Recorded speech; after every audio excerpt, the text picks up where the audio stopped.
Hello, how is everyone today? On this Sunday morning, afternoon, evening, whatever it is for you, I'm doing all right today. I I know I'm late. Is that the correct? It is. Does it sound bad?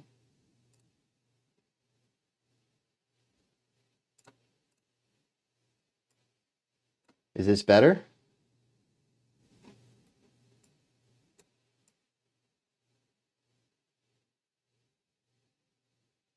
Check, check, 1 2 1 2. Check, check. Does that sound good at all or no? Speedy and inexpensive internet provided at Spectrum. There was a buzz. Okay, so that must have been clipping then.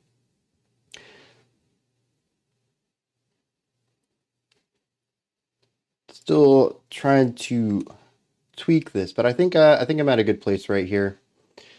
I must be louder when I get in front of the camera than when I test the mic. That's the only thing I can think, because I noticed it as soon as I said hello that I hit like max volume. I was like, whoa, that's weird.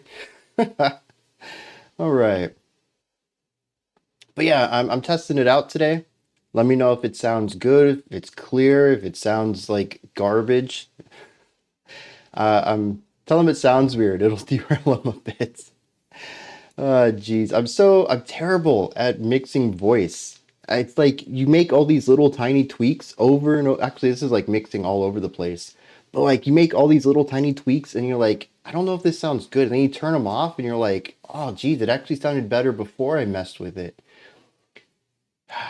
And then you go back to that, you're like, no, that's definitely tinny. I gotta make some tweaks to this. And it's just like, it's just bad. I sound like me? Okay. Awesome. We got a Imagination of Cynic, first time joining the stream. Glad to have you today. It does sound a bit tinny. Interesting. We'll uh we'll roll with it for today because I thought I boosted the bass up enough. I don't want to touch the EQ since I can't hear myself though. So we'll roll with it for today. If it gets bad, especially once we bring music into the mix, maybe it's difficult to hear me against the music during the reactions, I can switch over to the condenser mic if I need to. But I think we'll start with this just to see how it goes, and that'll give me some experience with it. I can go back and listen to this and tweak it as need. It's okay? All right. A very slight tight room echo going on. See, that's what I was afraid of. That's what I heard. All right, no, I'm I'm flipping it around. I don't want this.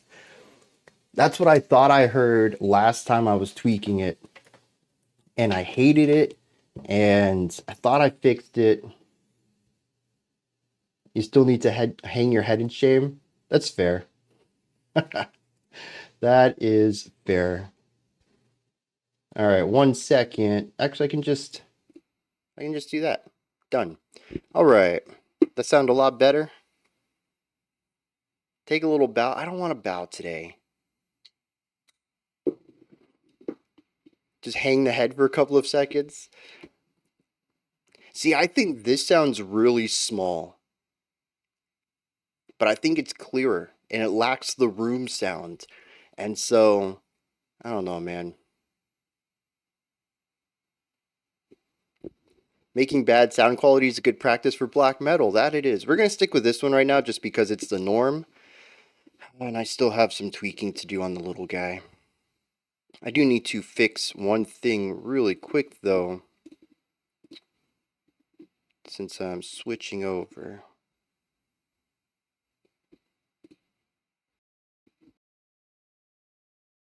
Alright, cool. My mute button works now. Get a good compressor or something. I don't know what I'm talking about. That is probably what I need to do on it. I'm not running a compressor yet. I just have a noise suppressor and the EQ, which apparently the EQ needs a little bit of fixing too. Let's get today on the road. What do we have going on here? We got signups. Jason's here. Observe the Train, Leon, Evil, Pear, Charm Tiger, 13 songs. Let's derail them anyway. I see that, Charm Tiger. That didn't slip by me just because it was at the beginning. Jason jumping on with that too. Shading with the grays here. And a derailed topics tier list. Pronunciation, language, privacy/tech, and genre. Those are the four.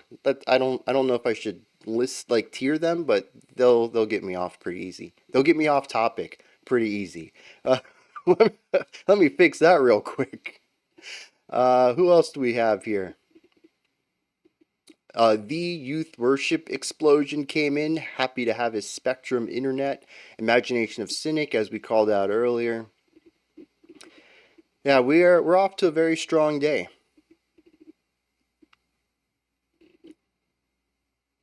Any English enjoyers? I'm surprised what my friend was able to do with my voice with a good compressor. Yeah, I have a compressor on this. I don't know why I decided to jump on the other mic with no compressor. English is mostly mispronounced French. It's mispronounced everything. Alright. I was running a bit behind today. I started the links going up late. I started the camera on late. Let's hope that everything else can not be behind today. So, our first one here. Koenji Hyakkei? Koenji Hyakkei. That's probably terrible pronunciation there. This one comes from Inky, Japanese Zool with operatic vocals. Alright. English is mostly mispronounced American. Yeah, I don't know if this is going to be record long. We've done a 3-hour stream before, haven't we? This is definitely going to be a lengthy one, though. Like I said on Discord, probably about 2.5 hours. So, let's dive into this one. Where's my Spotify? There it is. And see what's going on with this Grahbem Jorgazz.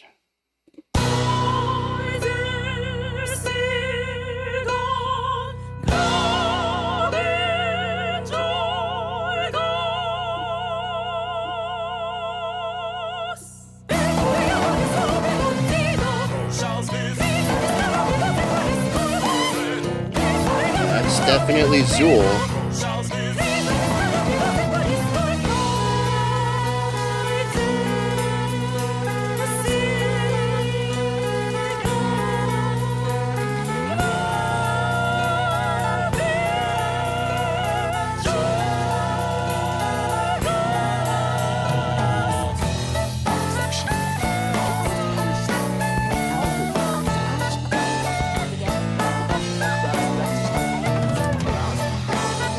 We have a 7 going on here at random trumpet.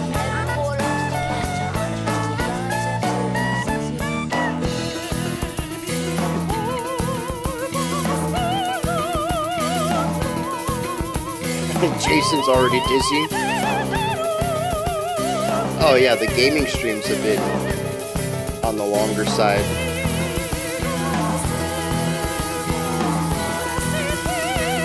You don't think it was a trumpet?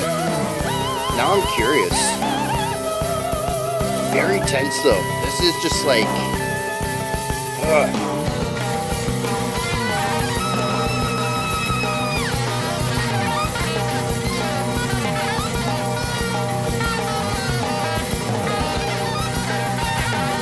Yeah, sax run through a guitar amp.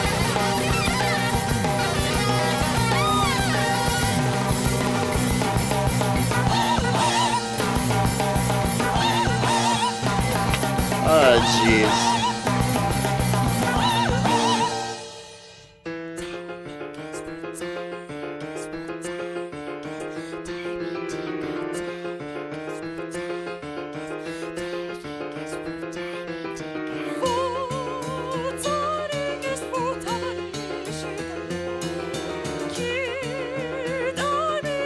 Reminds me a lot of, well, yeah, Igor. I was going to bring up Caterpillar, though.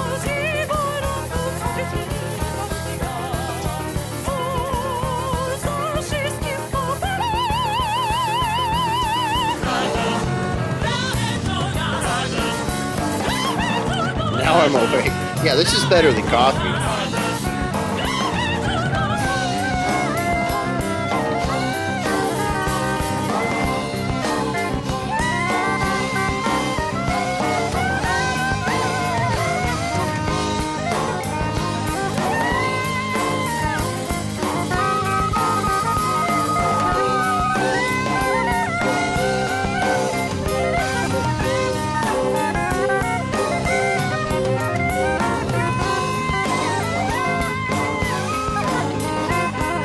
This is very interesting. I'm not a big fan of the drone, but the counterpoint was interesting.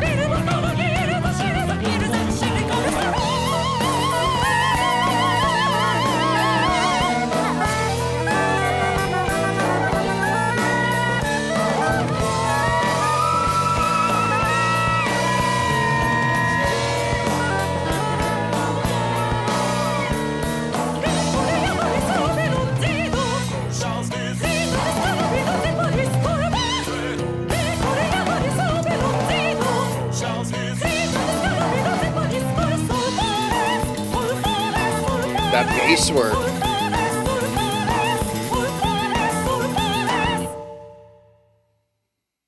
Yeah, that's what I expected though for a Zool style band with Apratix. Yeah. What do you even say about this? It's wild, it's eclectic. I do agree with the general concept that it is a bit more cohesive than some of the more eclectic music that we've heard in a similar vein. It's still, I would put into the avant-garde area of music, but it's easier to follow along with. I saw some people relate it to Igor.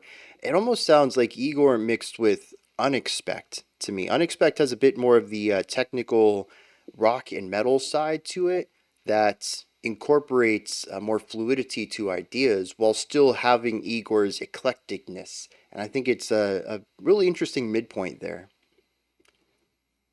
Yeah, I'll agree with that too. Magma is very tame compared to. Oh, wait, am I thinking of Magma? I think I am. Magma's the older, like 70s, I think. Let me look this up real quick. I'll know when I see the thumbnail.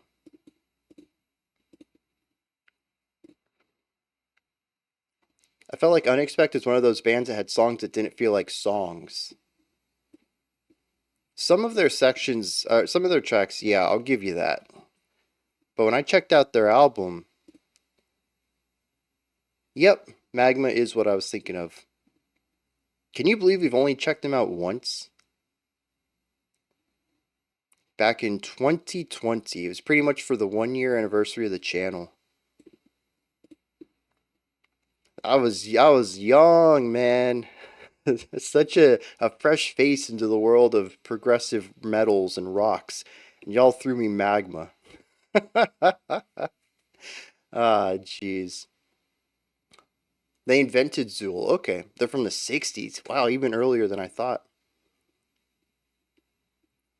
Yeah, see, I only checked out Unexpect a year ago. I think we did an album review for their only album. And it was a tough listen. I'm not gonna lie. But I don't think it was too chaotic. It definitely had some weird segments to it though. But just like this, I mean, it's a strong display of highly skilled musicians playing stuff that's chaotic but organized. Lots of bouncing around. I mean, we have really high operatic notes followed by low ones, back to really high ones, and it's a very acrobatic song. It likes to jump between a bunch of ideas rapidly. But it does so in a pattern that kind of feels smooth too. Harmonically, it's all over the place. There's a lot of tension in here, but even when you listen to individual lines, it kind of comes across as not chromatic, but a bit difficult for me to define too. Have they been on live stream before? I gotta finish my database. Actually, I barely started on it. I've put the outline together, but I plan on databasing everything I've reacted to, so it's easier to find things because I mean we're coming up on 2,000 bands at least, and we're starting to run into more and more duplicate requests, where especially with live streams, people request something and we've actually listened to that once before. I think one time we even had Tools the Pot show up for a third time on live stream. And fortunately, it was caught before we actually did the stream itself. But yeah, it's really difficult to keep up with everything. 2,000 bands is amateur hour. What? Where do I become a professional critic when I get out of the amateur area? How many bands do I need to listen to? But yeah, I mean, this thing, 10,000, we'll get there. All of them.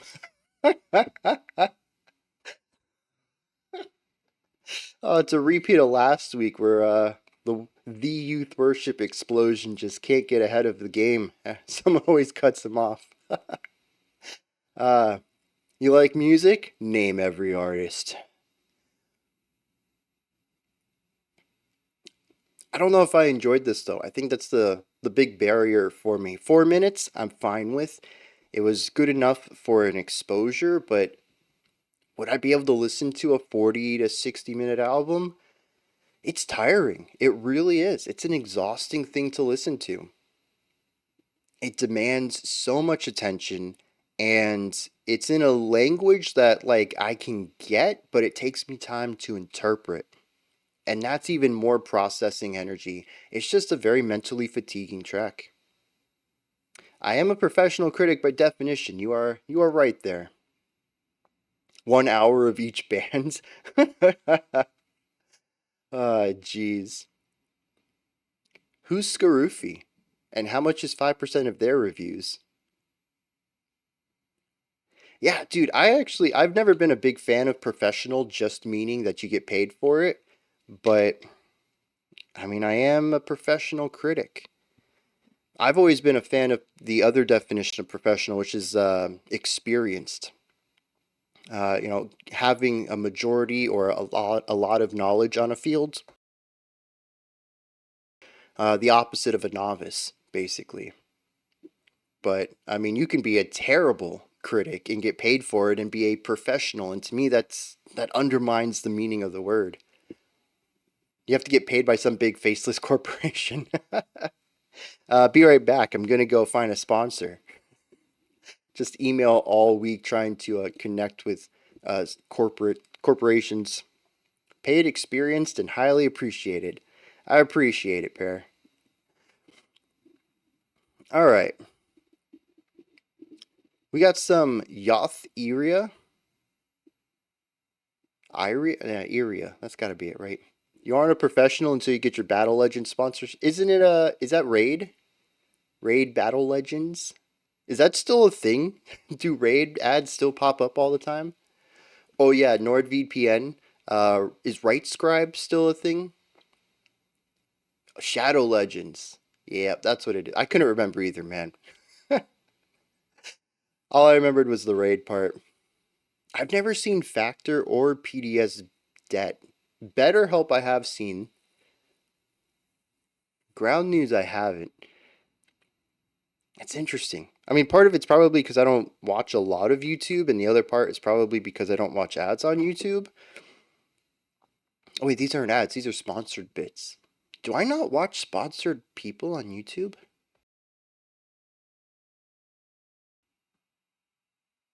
I don't think I do. I think most of the YouTube channels I watch are small. They don't have sponsors. Huh. Or they're entirely funded by Patreon. Yep, that's another one. I feel like I'm out of the loop now. Ah, geez. Ground news on science and debate-oriented channels. All right. We are making terrible time today. Almost a half hour in, we have 1 out of 13 songs done. All right, I'm going to try to pick up the pace. Y'all are welcome to attempt to derail me. This will be good practice for... I don't know what it's practice for, but it's good practice. A 4-hour stream. Let's go. This one comes from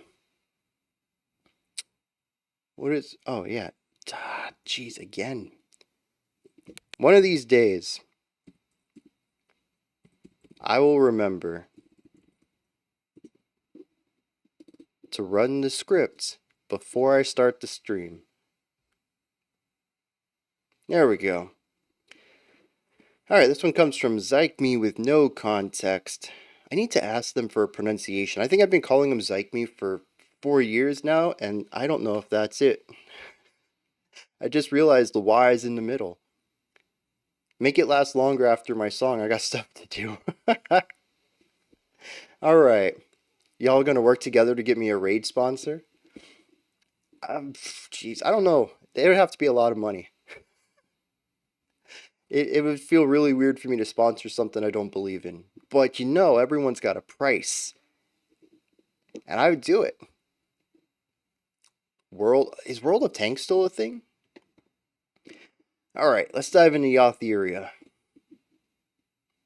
You could say a customer, it's okay. No, I actually have, I'd say it when I think it's appropriate. I have an ideology about those words.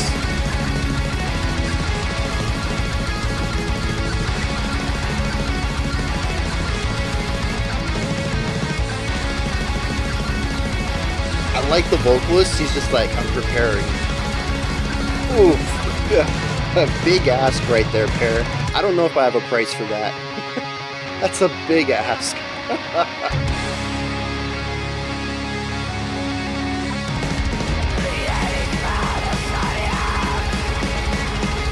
Oh dang, I missed the channel name. Black Metal Promotion. I wish I had seen that first.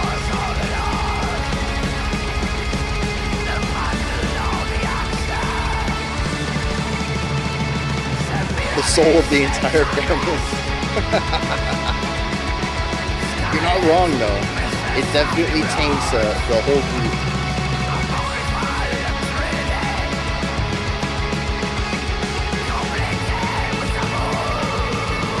Nice production on it though, I'll give it that.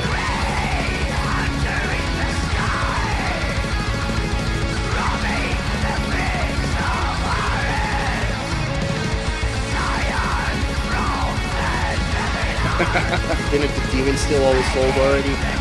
Nah, she's left us. She steals souls from other people.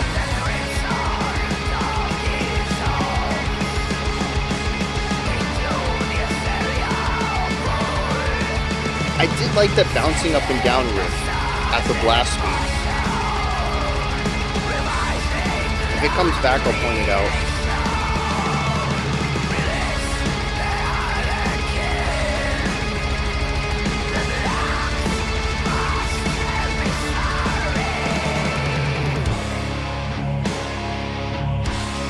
Ooh! Got some halftime death metal in here.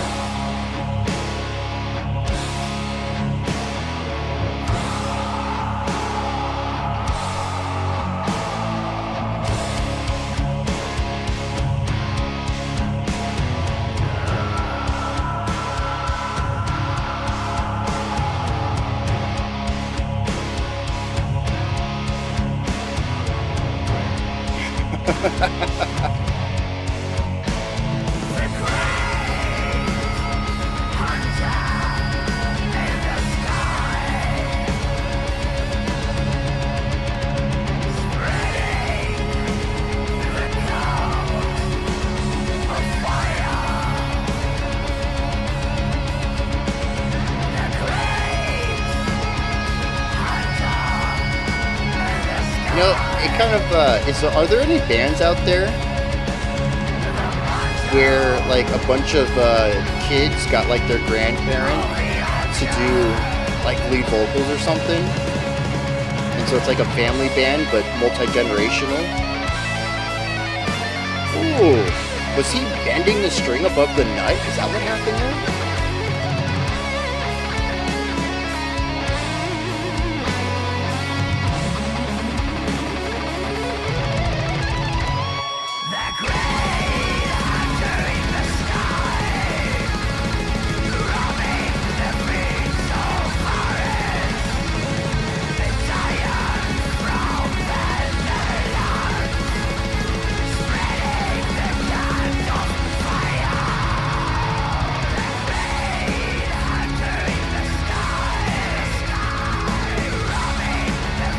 Nice groove here.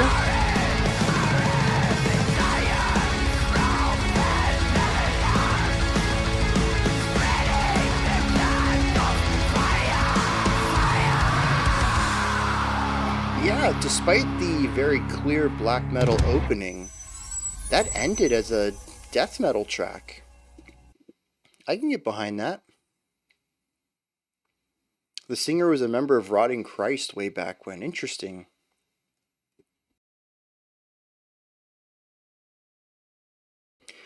Yeah, I mean, the beginning's pretty straight black metal. We got 16th note riffage, we got blast beats, we got 16th note bass kicks, we got the higher pitched harsh. Definitely black metal. There was a really cool riff going on in there with the guitar just sort of jumping back and forth between two pedal tones, a higher one that was like an octave and a half up or so, maybe 2 octaves up, and a lower one. I thought that was kind of nice against the blast beats. It created a vast amount of energy beyond just the intensity of the amount of notes being played. The vocals are very clear too. I enjoyed that. But halfway through, we cut to that halftime feel, and then we bring in a death metal vibe at the end. Sure, 16th notes on the bass kick, but the drumming's lightened up. Other than that, the guitar riffs have lightened up, moving to the 8th notes. Still a lot of pedal tone stuff, just core death metal ideas. And yeah, Black and Death. I mean, talking about Rotting Christ there, but yeah, that's what I would classify this as too. And the only thing that I think was really consistent across the two halves are the vocals. They didn't change much at all. Yeah, not a bad song. Not something I would seek out, but I didn't dislike. Even despite my initial fear at the beginning with the black metal sound coming in. That wrapped up rather nicely there. And his vocals are great for, I mean, what do you say? He's probably early 50s. Well, probably somewhere in his 50s, I'd say. Probably not much older than that. And he still has great vocals. Lots of clarity and color and character to them. In fact, the production overall is just fantastic on this, too. I think everything is very clearly placed while still having that metallic grit. So, yeah. Like I said, not something that I'd seek out on my own, but I didn't dislike it. This is interesting. We got some video game music, or video game related music. We have the group Tatran, which I think we've had on the channel before. Oh yeah. 1970, so he'd be 55. I called it, man. Dang. I wouldn't say I'm really good at guessing people's age, but sometimes I feel great when I'm pretty close. The song is called Spiceman, and it comes from, its original music from the Star Wars Jedi Survivor game. I don't know if they wrote it, though, or if they're covering it. If someone has information on that, let me know. I was going to introduce them as having written it for the soundtrack, but I don't know. Original music. So yeah, that would mean they wrote it. I didn't know they worked on the soundtrack for it. So that's pretty cool. Mustaine added to Rotting Christ's fame when refusing a festival because they were booked. Wow. Maybe that's it. Have I? No, we checked him out once. Last year, even. A series of cool sonic soundscapes is how I describe them. Oh, it was a whole album. Jeez, my memory. All right. So let's dive into this, see what they're doing with Spiceman. I don't know why I emphasized that the way I did, but it sounded right. Yeah, music by Tatran. Okay.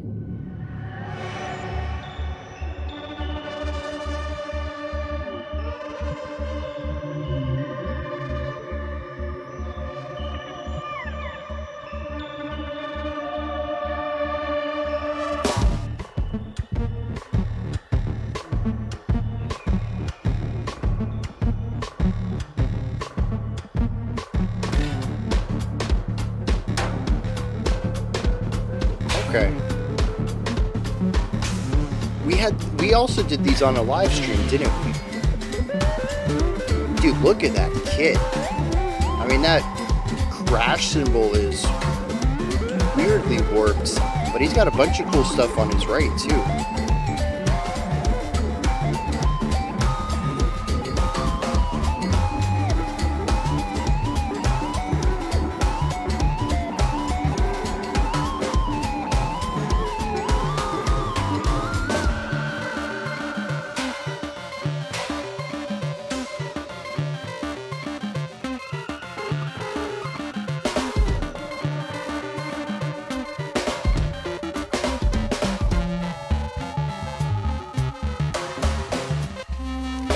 Dude, the guitar work on this is wild.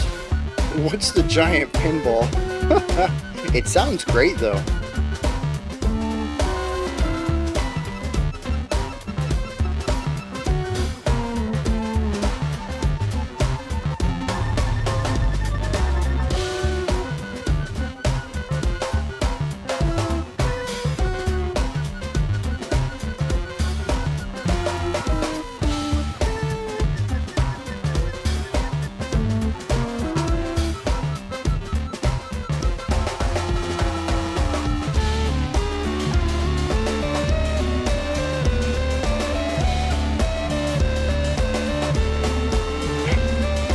Evil's a bit lost on it. Dude, those synths are ridiculously lush.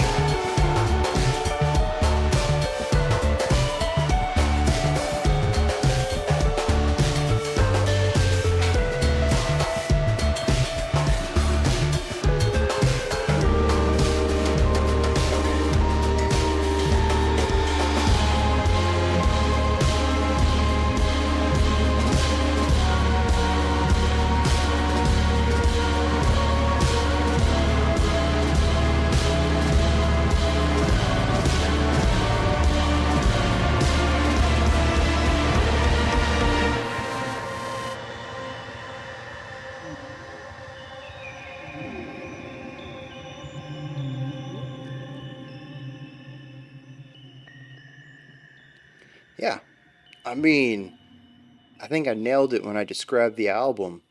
Cool sonic landscapes. It's a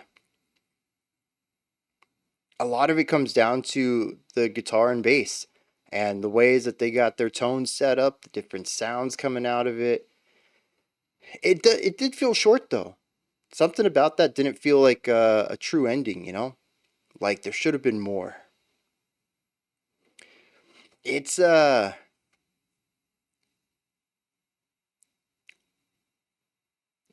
The thing is like I kind of want to call it eclectic because this sounds like electronic music, but it's made by a rock band, by a rock trio, I should say.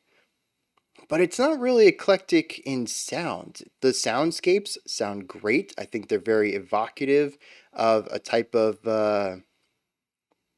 I don't know, clear and present tension throughout most of it, but also a beauty in whatever that danger is. The drum work is just excellent. I love the timbres of all that stuff he's got. I don't even know what to call half the instruments, but they sound great on the kit, and they provide a lot of neat sounds to go along with the atmospheric synthy tones. And then there is the synth, I think, that comes in around it. It's just a very lush, wide sound that engulfs the entirety of the more narrow sounds coming off of the two string instruments. So, yeah, it works really well.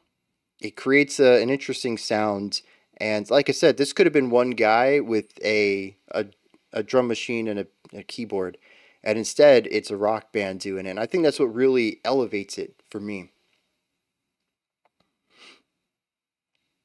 Mustaine enjoyed Ocean's Pelagial. I don't know anything about the guy, but it just kind of blows my mind a little bit that an old school thrash metal guy would be into the Oceans. But like I said, I don't know anything about him or his tastes. That surprises me based on whatever weird concept I have of him in my mind. This is interesting though. I wanted to see if this was the band who played very groovy, weird synthy stuff in a desert. Do y'all remember that? It was January of last year, Livestream 102. We did have Tatran. It's the only other time we've had him on the channel other than the album.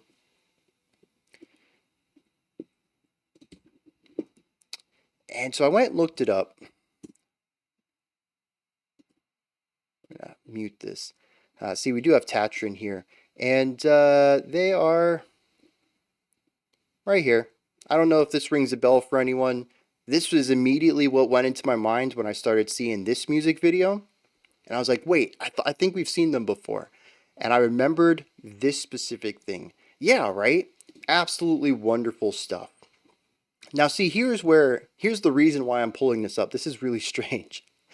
This was before I started putting timestamps into the videos. So there's no timestamps here, but there are chapters in the video. Chapters like, Are We in 5? Potato Groton, Jod, Desert, which I guess AI pulled from this, which isn't very deserty, but okay. Thoughts, Coastal Desert, No Context, Dade, Dark Pier. Dark Pier takes up the final hour and a half of the video. What is a Dark Pier? YouTube scares me sometimes with all of this AI garbage. And I don't know, it cracks me up, but it's also so weird. What is Potato Groton? And why did it think, I don't know, man. Weird times that we live in. Alright, next up we got some U2 Numb. Almost sounds like a sentence there, but it isn't. Rate Your Music has him as math rock. Okay. Oh. I wonder if it was taking cues from chat then and reading the text and then translating that for chapter. Where does it pull the chapter numbers from? When does it decide a new chapter has begun? Dark Pier is a cool band name.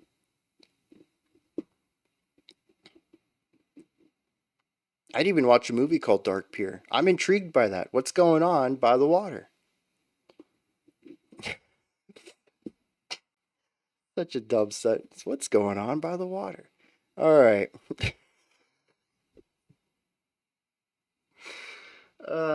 Geez, I just remembered a little inside joke. It would take too long to explain, so we're just gonna skip it. That random outburst, let's just forget that happened. What's the deal with the water? Good old 90s stand-up comedian there. All right, we'll have to watch the stream again. I'm tempted to kind of figure out where those chapters are, how they divvied that up, what they all mean. Particularly Dark Pier. At least some of y'all kind of remembered what was going on with the desert talk, so that explains a couple, but Dark Pier. What's the deal with React streamers? Dude, do not get me on that topic. Let's move on to some U2. This one comes at us from Ramono. Not my favorite band, but when I was younger, I listened a lot to Zeropa. And this song's pretty unique. Fits the theme really well of having too much and not enough at the same time. The Edge sings it in a single note, so there's no melody to the lyrics except for some ad-libs by Bono. Okay. Jad. This is a reaction stream? Yep, gotcha. Totally tricked you onto that. I never watched enough Seinfeld to know who Kramer is, but I'm just going to nod my head and say, yeah, I agree. I could see Kramer as a reaction streamer. That makes a lot of sense to me. The globalists are making water gay on the Dark Pier. The funny thing is, or the sad thing maybe, is at this point, I don't know if that's parody or not. I mean, it is given, we're in this channel, but if I just came across that random news article, I'd be like, huh, is that what they're really saying? All right, let's hit some U2, see what's going on there. Gay water? What kind of music would that be?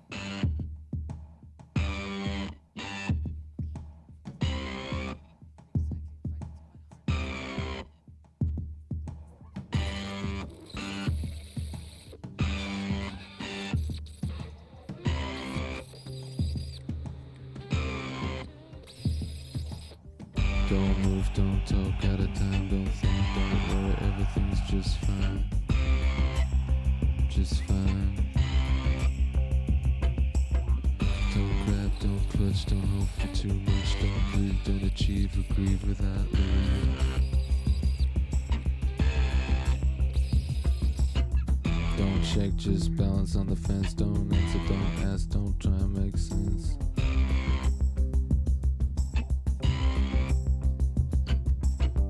Don't whisper, don't talk, don't run if you can walk, don't cheat, compete, don't miss the one. Why am I on mute? I'm so confused right now. Don't peek, don't spill, don't piss in the drain, don't let the will.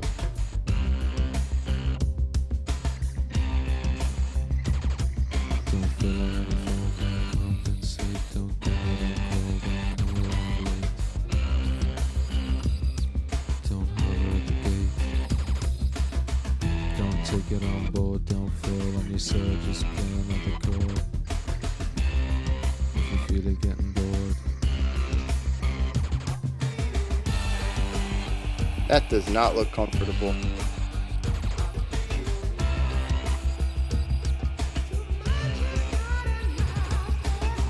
Don't change your brain, don't listen to the band, don't take, don't change your shit. Have another grade. Well, I was going to say the subtle evolution is interesting, but now we've switched sounds entirely.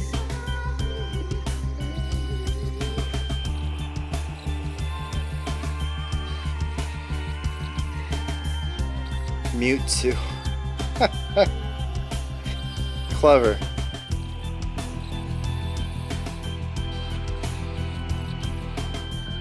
So, we're gonna have different vocals here? Don't plead, don't brag, Nope. don't shackle, don't brag, don't curve, don't swerve. Lie, die, serve. Yeah. Don't theorize, realize. I didn't pick up on a ton of weird sounds, but there is a lot of oddity going on behind the drums and vocals, which make up a majority of this. Don't spy, don't lie, don't try, imply, detain, explain, start again.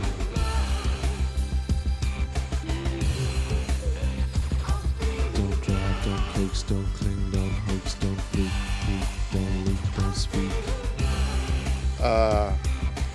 I looked away for a second. I come back to Quentin Tarantino directing. What is this music video?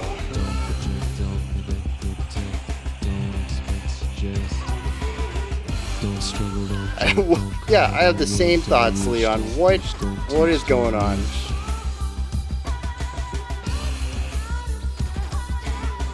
Don't borrow, don't break, don't fence, don't steal, don't pass, don't press, don't cry, don't feel. Don't touch, don't dine, don't suffer, don't rhyme, don't fantasize, don't rise, don't die. Don't project, don't connect, protect, don't expect, suggest. Don't project, don't connect, protect, don't expect, suggest.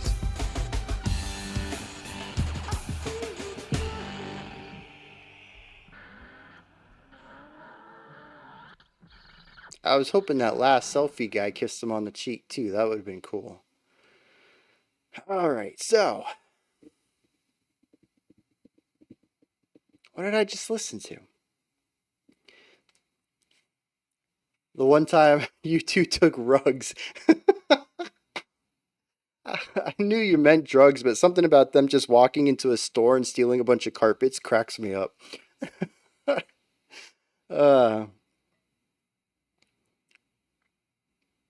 Okay.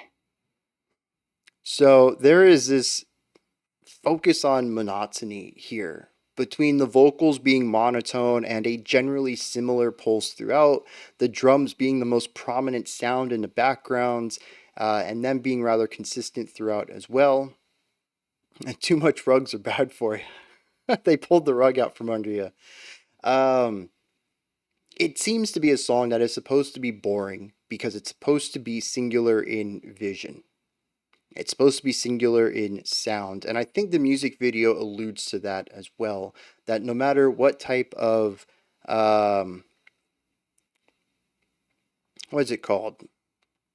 No matter what happens around you, you have to be disconnected from it all. Or maybe he is disconnected from it all. I'm not too sure. It seems to be a sort of a commentary on fame, possibly. Especially with the everybody wanting to touch him and have a piece of his time and, get selfies with him and all that. And he's just supposed to be completely dejected from all this, not show any emotion. As the lyrics stated, don't move, don't think, don't worry, don't hope, don't breathe, don't ask, just don't do anything. Don't be anyone. Be something that people can project themselves onto or can project ideas onto. The video is 75% of the song. It kind of is in a lot of ways, and I don't know if I would have picked up on this concept without the video, but it's very clear with the music and the video combined what kind of story I think it's trying to tell. And I think it's intentionally supposed to be boring. But what's interesting too is what Ramono had pointed out is that there's so many interesting ideas around the vocals and drums. Eventually we also get the guitar in there on the back half of the track or back third of the track. And that gives us a little bit more core sound to the song. But when you listen to everything outside of that, there is some interesting stuff happening. Nothing that I would necessarily call a part of the main element of the song. It's all ornamental. But it does draw the interest away from the repetitive monotone core of the song. And it's almost as if either A, this person who has decided to shut everything off is unaware of all this cool stuff on the outside, or they're actively trying to reject it. But it is saying that, the song is monotonous. The lyrics are about being nobody, not to engage with anything, not to think about anything, but there is so much cool stuff happening around that you kind of want to, or maybe you feel like you should. And it's about the division there, possibly between what you're told and what you want to do. I don't know. I'm kind of intrigued by it. I think it's more of an artistic song than anything else. I did not enjoy my time with it. It is kind of boring, but it works. Someone else had mentioned that it was their first foray into post-punk, and I totally agree with that. That is, it definitely captures a lot of the same issues that I have with post-punk and why that genre just isn't one that I typically relate to. A lot of repetition, a lot of layering, and sort of a singular focus in mind. The song's pretty similar from start to finish, which is another cornerstone of post-punk. The music works as a soundtrack. Yeah, I could see that. What's interesting, though, is usually soundtrack music evokes an emotion, and this one's kind of emotionless. But I could see it working really well if you're trying to showcase, particularly in a film, a character who has become numb because of something. I think this would definitely be a good song to play behind that. All right, next up we have Susumu Hirasawa with the track Parade Live from Demi.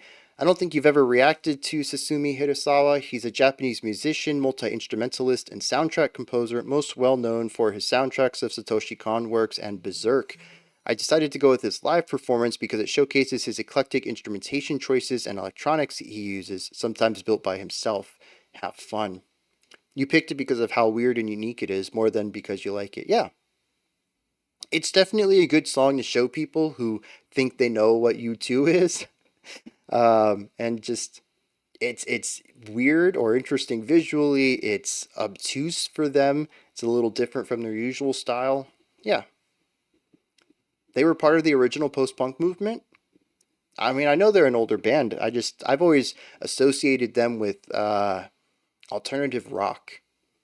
So it's kind of cool that they were also part of the post-punk movement. All right, let's get this one rolling. I've been interested about this because of the thumbnail, because I'm pretty sure those are just lights. Or sorry, that over there. I'm used to the video being on my other side. He's just going to be blocking lights, blocking lasers, and that's going to send a signal to a computer probably to play a tone. That's my hypothesis. Anyways, it's interesting. All right, Ramono, have a good rest of your day. We'll catch you next time. Let's dive into this. See what we have with Parade.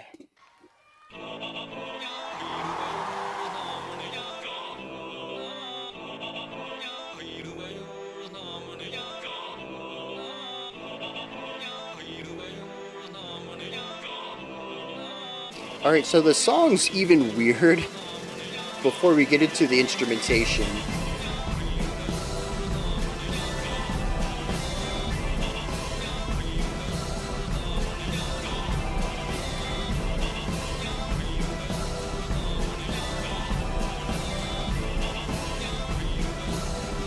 I wonder what's being counted.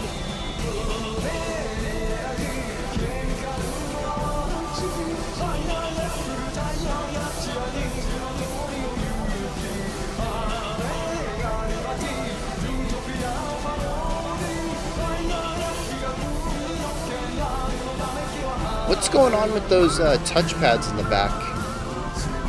They look like drum pads with lights, but are they pushing any particular things?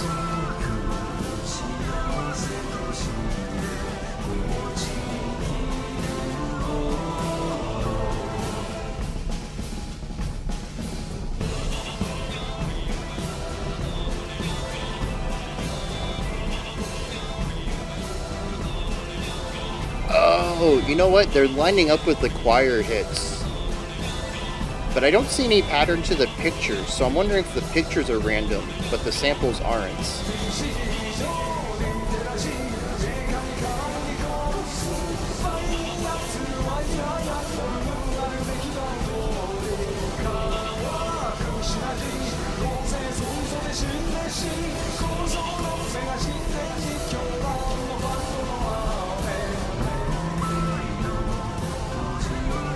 It kind of cracks me up just how much is going on and how little action is actually happening on stage.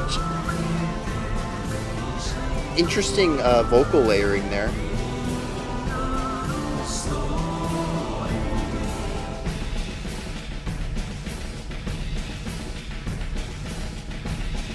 Cool production on the drums too.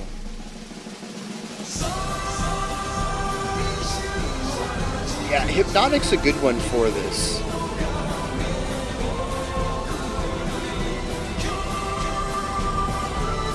It's certainly not doing anything that grabs me, but the time is going by real fast.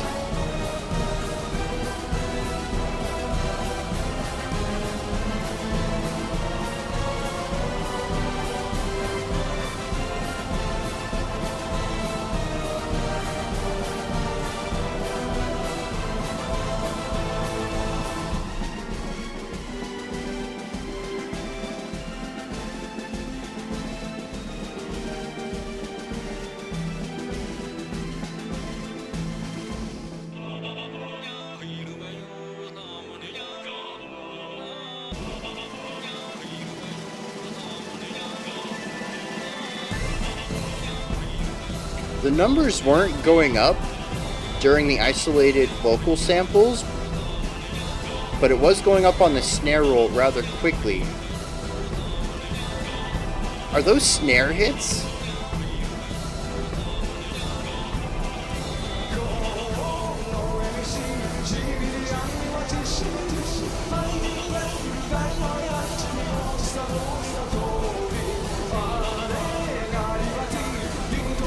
I think those are, it's counting the number of times the snare is hit. It goes up rapidly on the rolls.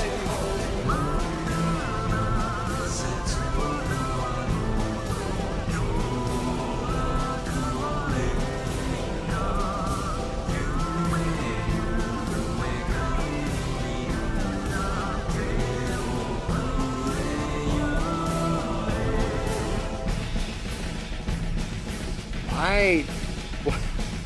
Stop zoom. There's the number.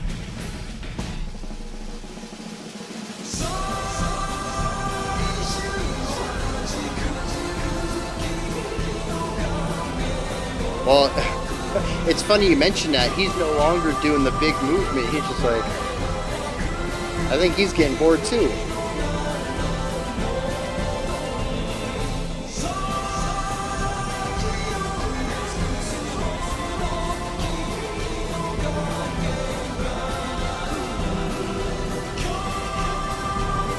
There's a cool flute part completely suppressed in here.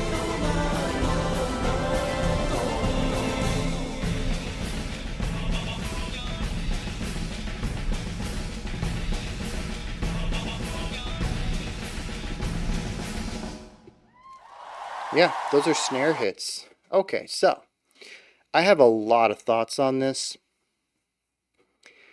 And a lot of it's just going to come from a point of ignorance, I think. I don't have a lot of information about this, any of it.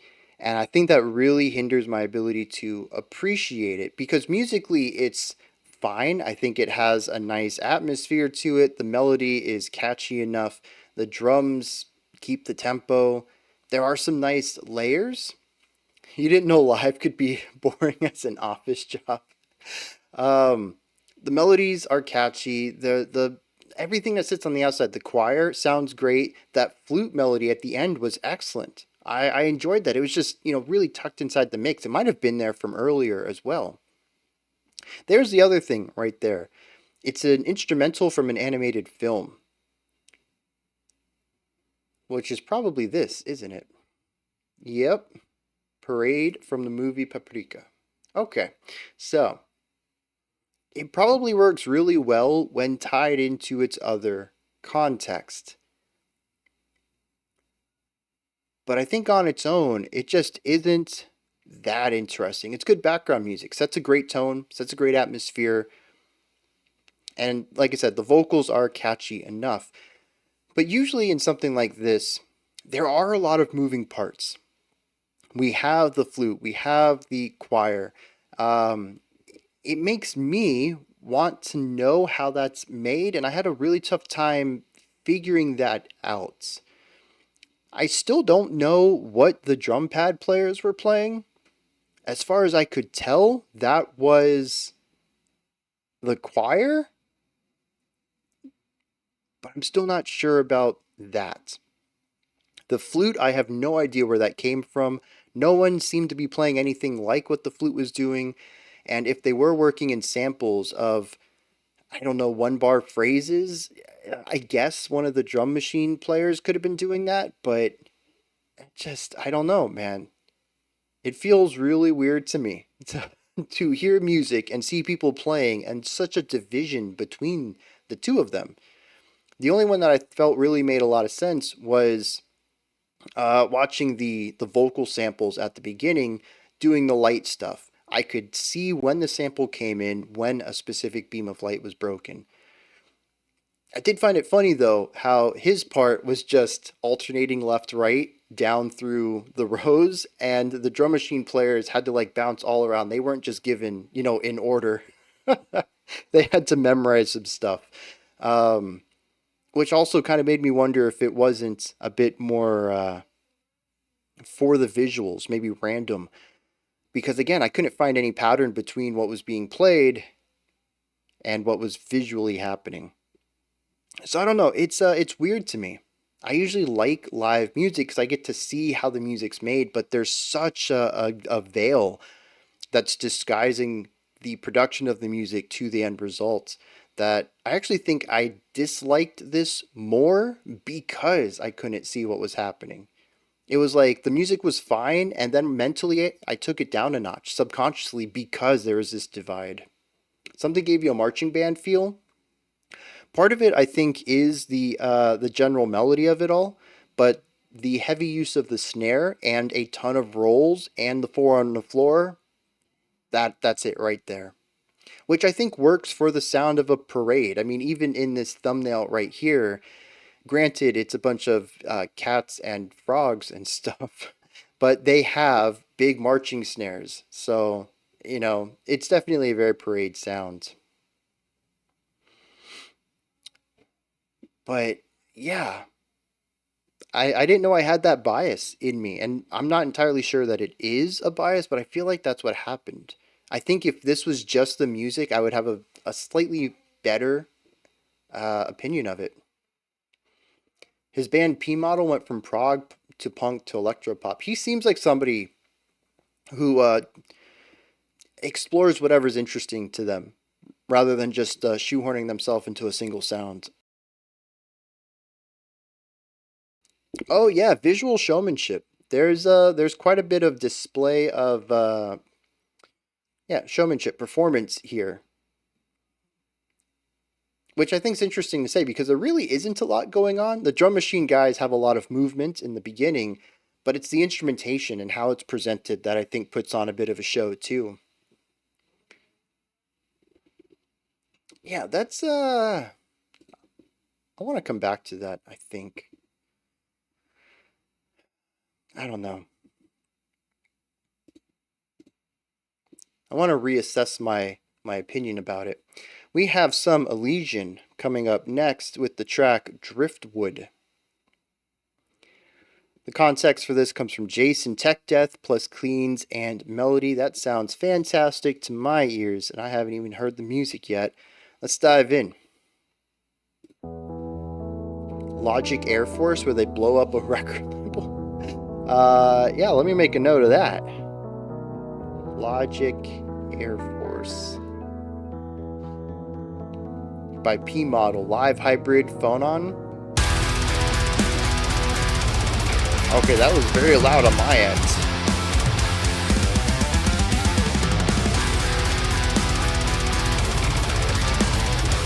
Dude, the closed hi-hat rolls.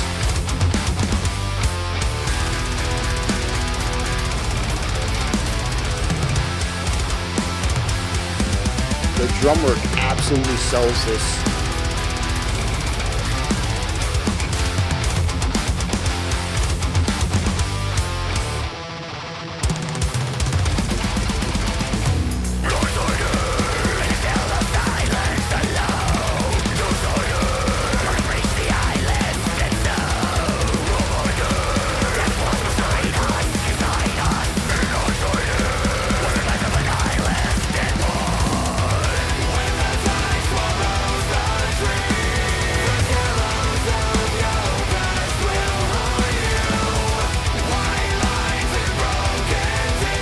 So interesting to go from that high intensity tech death to just chords.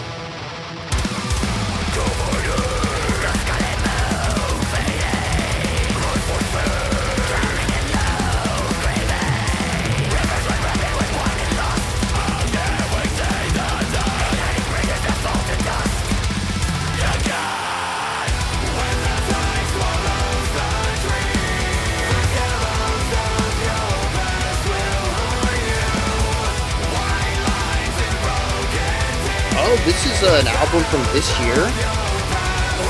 Is it on my list?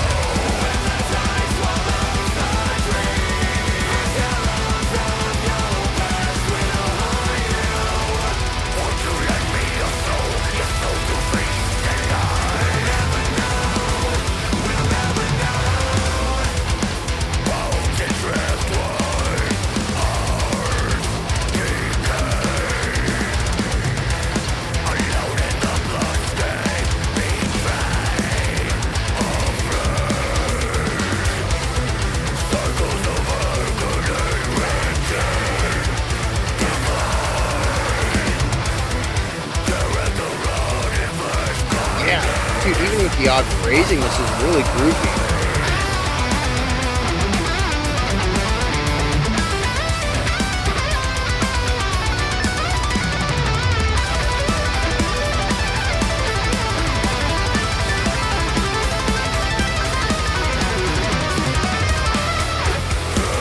Very shreddy solo there.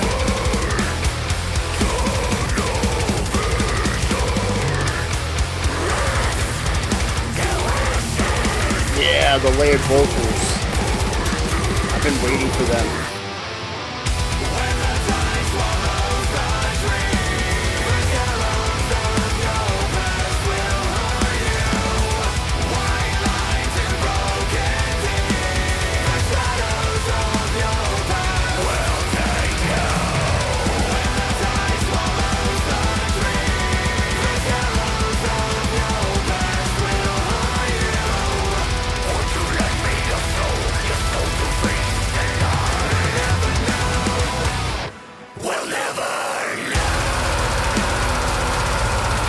Yeah, strong ending here.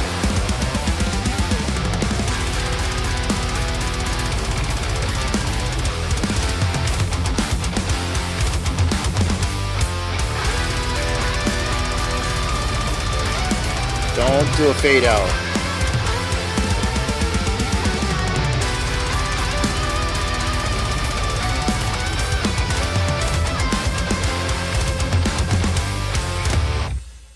I was so afraid they were going to fade out on the guitar solo. Yeah, that was solid. This came out in April, it looks like. Uh, this has to be on my list already. I'm going to pull it aside just in case. I just got to double check. But yeah, I'm good with that. The chorus really lightens things up. Like I said, it's a bit of a strange departure. You have all this super technical death playing, and then you move into basically metalcore. Just poppy chords with a poppy melody on top, on electric guitars and heavy drumming. I think the drum work being as aggressive as it is in the chorus is really the only thing that keeps it feeling deathy of any kind. But it works. It provides a bit of contrast. Otherwise, I think this could be a bit of a tough listen. It is very intense through a lot of this, and a little bit of levity helps with it. Yes, yes, the trigger drumming. I really don't have a problem with triggers. Uh, I don't know, man. The end result is really all that I care about. As long as people are playing it, I'm cool. So, I don't know. Triggered bass kicks don't really irritate me that much. So, triggering anything on a drum kit is basically when you play a part of the drum kit, it plays a MIDI sound instead, or a drum library sample instead. And usually the term of bass kicks is you'll do one bass kick and it'll trigger two from a sound library. So you can play half as fast and still get the really fast stuff. How this is normally picked up is velocity based. If the bass kicks all sound exactly the same, usually triggered. But I don't know. I know that consistent velocity drumming is a real big sticking point for a lot of metal listeners. I'm fine with it. It's never really bothered me. I can pick it out if I want to, but it's not something that draws my attention to it. Just use the drum machine. Look, if you're only triggering a couple of points on the drums, but I suppose there is the other side too. If you do trigger the entire drum kit for that perfect sound, because tech death to me is a production style of metal too. Tech death usually demands extreme precision in the production. And so sometimes triggering the whole kit is a desirable sound. But you still want to have a drummer, specifically one, you have somebody who wants to play the music, even if they're not triggering for a cheat to get that double bass kick, if just triggering to get a cleaner sound, you still have a drummer who wants to play. You want a drummer when you go touring. You know, have you ever seen a metal band on stage with no drummer? It looks weird, dude. Sometimes it's just the visual aesthetic of it. I don't know. Like I said, I don't have that big of a problem. Drum machines take up less space in a car. Okay, that's fair. Cryptopsy is tech death with jazzy drumming. Was there jazzy drumming in that new single that we checked out? I don't remember. I do remember commenting on the drums. They were bonkers, but I don't remember anything outside of a metallic realm. I might be just blotting some of that out because that whole song drained me. Maybe there's a part of me that just doesn't want to remember. Think it's more live when it comes out. See, that's interesting too. It almost would make me want to listen to them live exclusively if the drumming is more interesting than the studio compositions. Coming back to Elysian though, this is solid tech death. Fast playing, intense, intricate, precise. The riffs are fine. I don't think there was anything that really stood out to me. The drumming did, though. I love the drumming on this track. Real drummer, do you want me to play too fast or too slow? Yeah. And you know, there are cases, I will say too, that real drum machines would ruin it. A drum machine in a doom metal band, it would ruin it. As much as I don't like the inconsistency of attack on beats, doom metal's kind of all about just, you know, this is the general idea of a beat. Hit your note wherever in that general idea you want.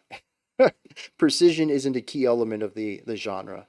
And so, like, from an artistic perspective, I get it. But something like this that just demands a precise perfection, we're humans. We're only going to get up to like 90%, 95% there. You use the triggering to get the other 5%. So, and program drums too. I don't have an issue with those either. Even though, again, I feel like some people do. But yeah, I got to check out more of this. I pulled them down. I'm going to check to see if they're on my list. If not, I'll be adding them. I don't know if I'll make it through the whole album. 45 minutes of this is still very intense. But I'm hoping that some of the more melodic parts help ease me through the experience. We have some Grasscut. I don't know who those people are. Never heard Grasscut before. Oh wait, we don't have Grasscut. This is the oh no, wait, we do. Never mind. We'll come back to that later. This has Andrew Phillips working with Grasscut for the song Red Kite. On the album Everyone Was a Bird. Comes at us from It's a Cruel World, from the master of friendly trolling. From the master of friendly trolling, the youth worship explosion. Whilst jamming out on the air violin, humbly submits Grasscut's Red Knife. Oh, Andrew Phillips is Grasscut. Okay, Spotify confusing me as usual. Let's see what's going on with this one.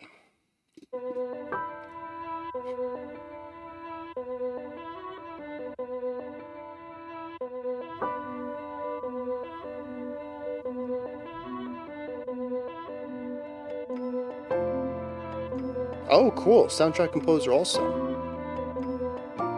Everyone's a bird.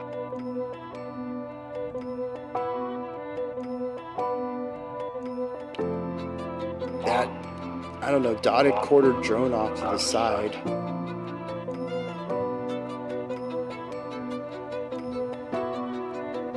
Oh no, I guess it's every beat, isn't it?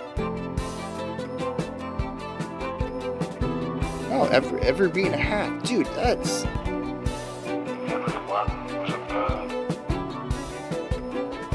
The song was words.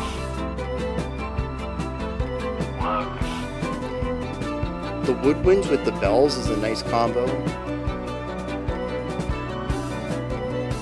Everyone was a bird. The dynamics on the drums are nice. It's great atmosphere.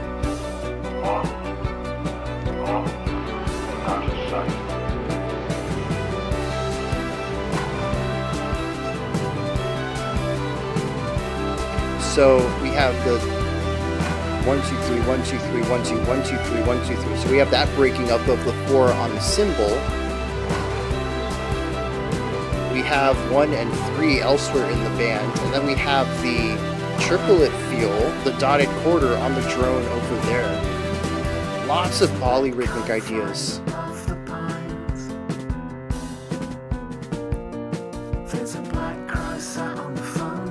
Interesting vocal stack. Skylarks fly, describe the sky.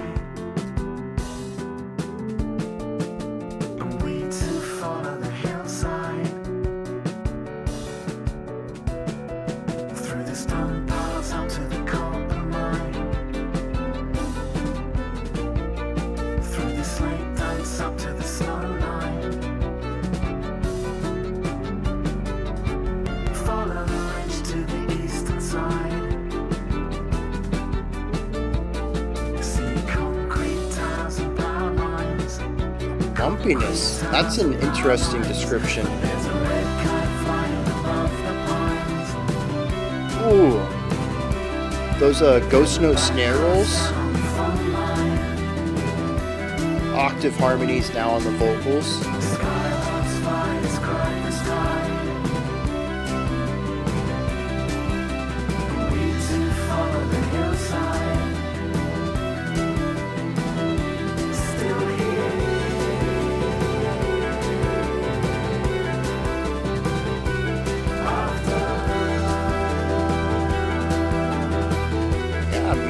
Sometimes we just gotta go with our gut.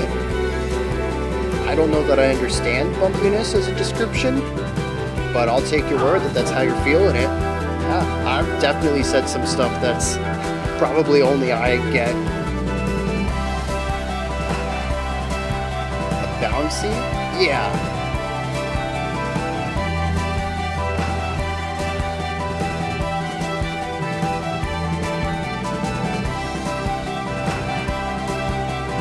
Those high reverb claps. Those are great.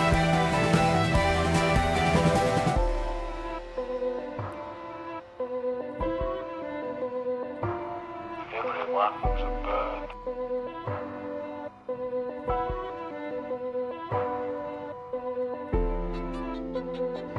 The song was wordless. Good call on that too. There's a lot of instruments present, but they all sort of fill a role. Through the stone paths up to the copper line. Through the slate dumps up to the snow line. Follow the ridge to the eastern side. It definitely has a journey feeling to it as well. Not the band, like just a vast scope to everything.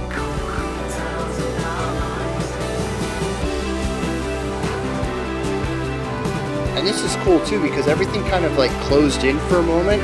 Now we've opened back up.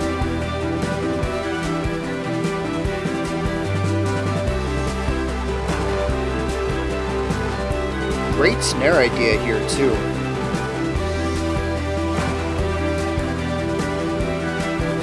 The drum work as a whole has been understated, but a core element of many of these sections.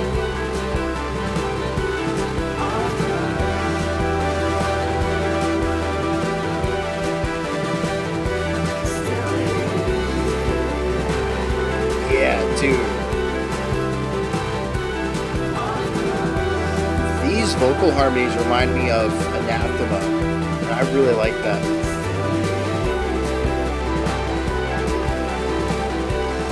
Yeah, I can hear the melancholic side. Lots of buzz here too. What's going on there?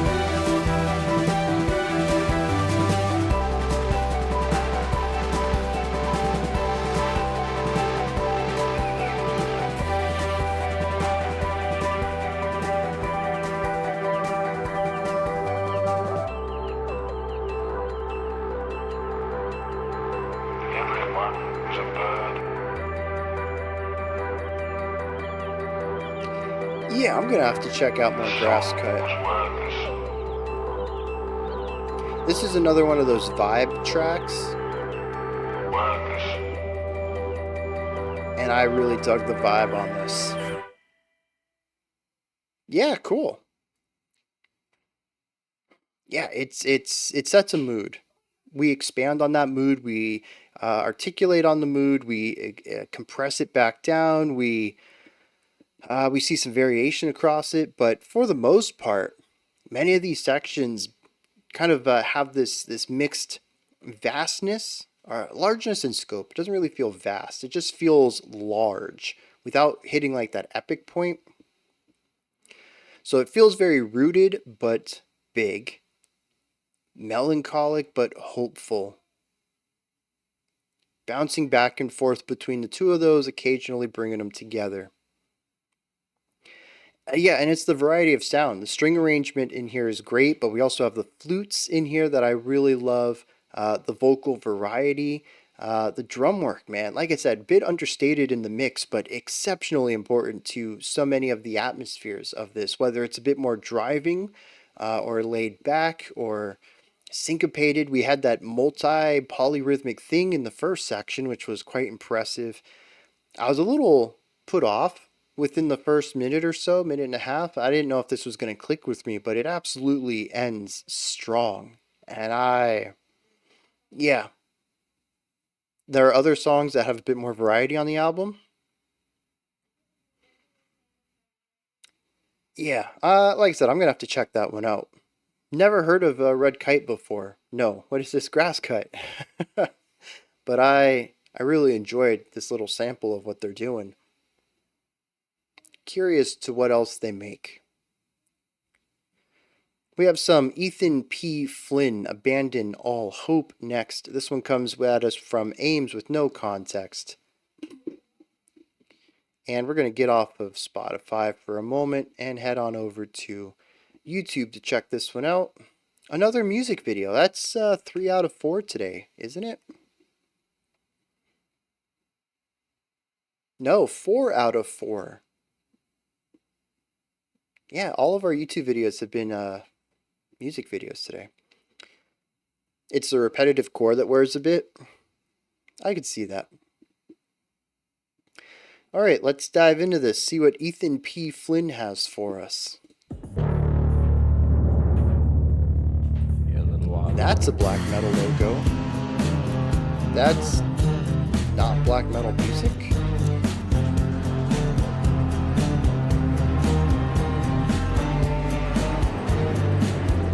Bright and early on the 4th of July, I rose up by your side. How old is this?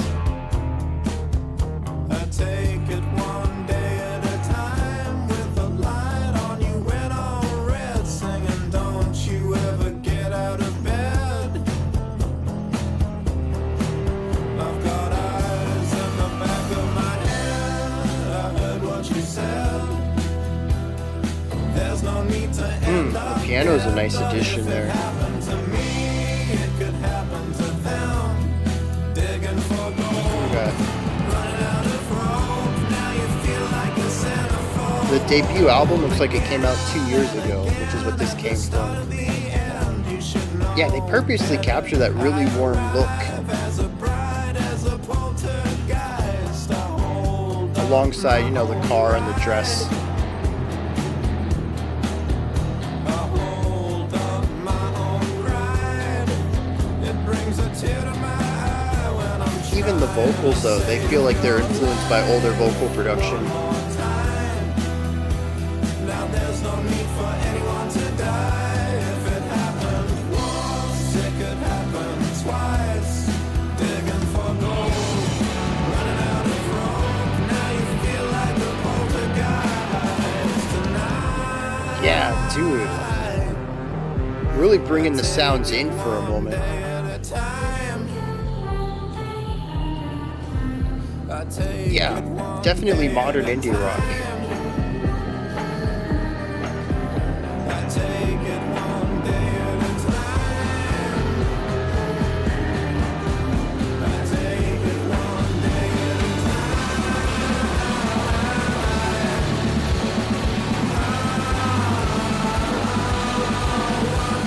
time. You silly That's the second time they brought up the energy just to dismiss it. look in the back of your mind. If it could be the horror, it could be the delight. Blood on your mind, running for your life. Go all night. So it's like fuzzy psychedelic indie rock. That's pretty cool. I'm not trying to break your heart, but if this is the end, that could be a good start. Sinking in the snow, running out of hope.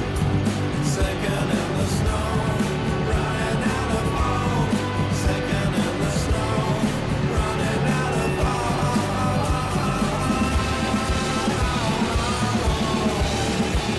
Abandoned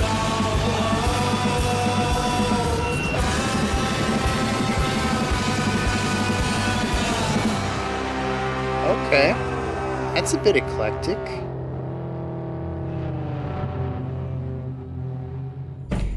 Yeah, I can see the Beatles part to that too.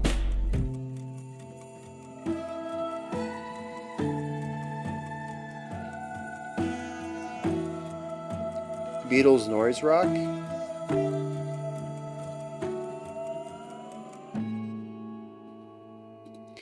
Yeah, I enjoyed that for the most part. It took a little bit of acclimating to what it's doing. Um, it's a very surprising combination of sounds, and there's a lot of experimentation in that. For as palatable as I think it is, it's a little all over the place, and I like how it builds up to that. Right, we start off with a little bit of like a '70s psych feel, and then that transitions into indie rock, and we kind of stick with the indie rock for a while until noise rock bleeds in, and then we cut away and we kind of bring in some Beatles-esque vocal stacks to go along with the indie rock. And then from this point on, it's sort of taking this indie rock vibe and then mixing in the noisy aspects and then going back to the indie rock, and with increasing frequency of jumping between the two of them. Didn't get what the lyrics were with the title. Yeah, I don't know. What are the lyrics here? Because I picked up a couple lyrics about just ignoring what's in your mind and trying to maybe, ignore the bad parts and focus on the good parts. But then musically, it would imply that as much as you want to ignore and run away from something, it just becomes bigger and larger and more frequently appears. And so it's better to just confront it. That's kind of what I got out of, picking up like 3 or 4 lines and pairing that with the music. But yeah, it's an interesting artsy kind of music writing where we take a couple of very standard styles and put them together into something a bit more artistic. The melody's style sounded Beatles influenced. Maybe. I'll take your word on it. I still haven't heard a lot of Beatles to say. But yeah, abandon all hope and just go for the ride. Yeah. So, like I said, I wonder if the noise parts coming in are the reality of that situation. It's not necessarily good advice, but this narrator decides to just go for the ride, and all this negativity comes around them and they just brush it off, but it keeps coming around more frequently and in larger amounts, bigger, noisier bits. So I don't know. By the end of the track, though, the noisy parts are just ridiculously fuzzy, multi-layered, very tense. I'd be interested to do a deeper dive into that one day. Kind of see what it's trying to say, because I think it's an interesting sound that definitely goes for a thematic reason for combining these rather than, hey, I just like these kind of music. And that always intrigues me. I want to see what he's, the message that's trying to be delivered through this. We would jump back to Spotify, but this song requested was 15 minutes long. I was hoping to get in touch with this person, Elbow Juice, prior to now. I will work with them and we'll figure something out for next month then, and we'll skip that. Jumping over to Deerhoof's Secret Mobilization. I don't know if this is going to be accurate. Let me see. Oh, it is. PL Jogging. About time we had more Deerhoof, I think. And if Elbow Juice does jump in the next 30 to 45 minutes before we wrap this up, I will absolutely take a new request from them. Otherwise, like I said, I'll get in contact with them. We'll figure it out. Brian taking a year off to do some of his desired deep dives. I would love more time in a day, I think. There's just not enough time for all the cool music. But, I don't know. We can't make more time. I have nothing to add to that. Let's dive into some Deerhoof then. Secret Mobilization.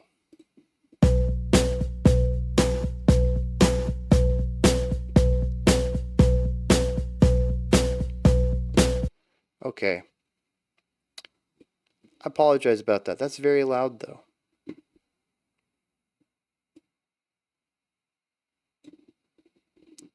Alright, here we go. For real this time. That's better.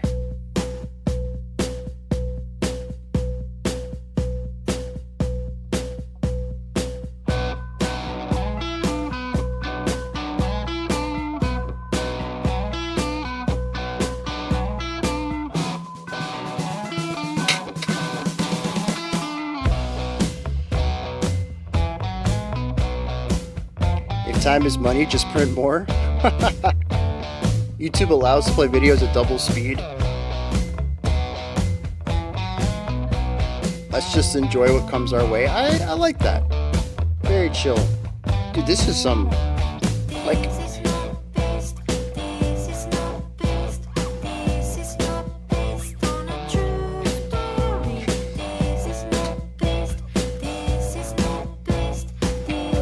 Okay, so...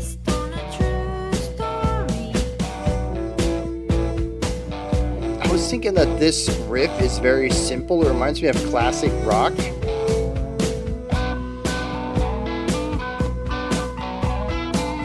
They're building on it though. I'm hoping it gets to something a little more interesting. Those lyrics crack me up though. Timeflation? Yeah, we don't want that. Pretty soon we'll be spending a minute just to have a second of life. Didn't they do a movie about that with Justin Timberlake and Amanda Seyfried? Out of Time, I think it was called.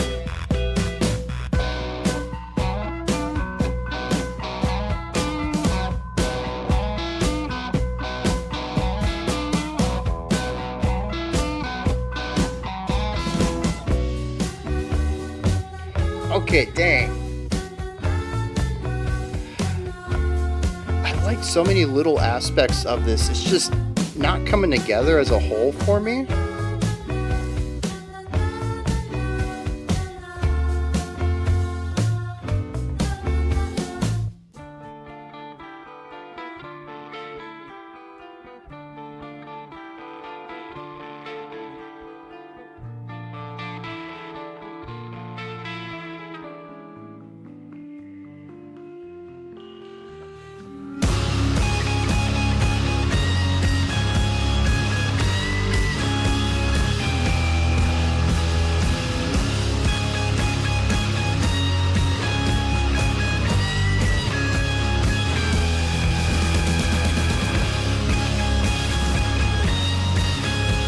Something about this feels not great. It feels like my ears want to pop.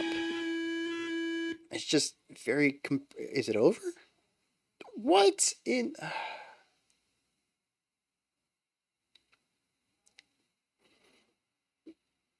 What's Fantano into these days?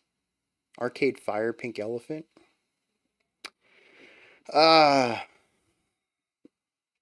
I just have to Google Justin Timberlake inflation.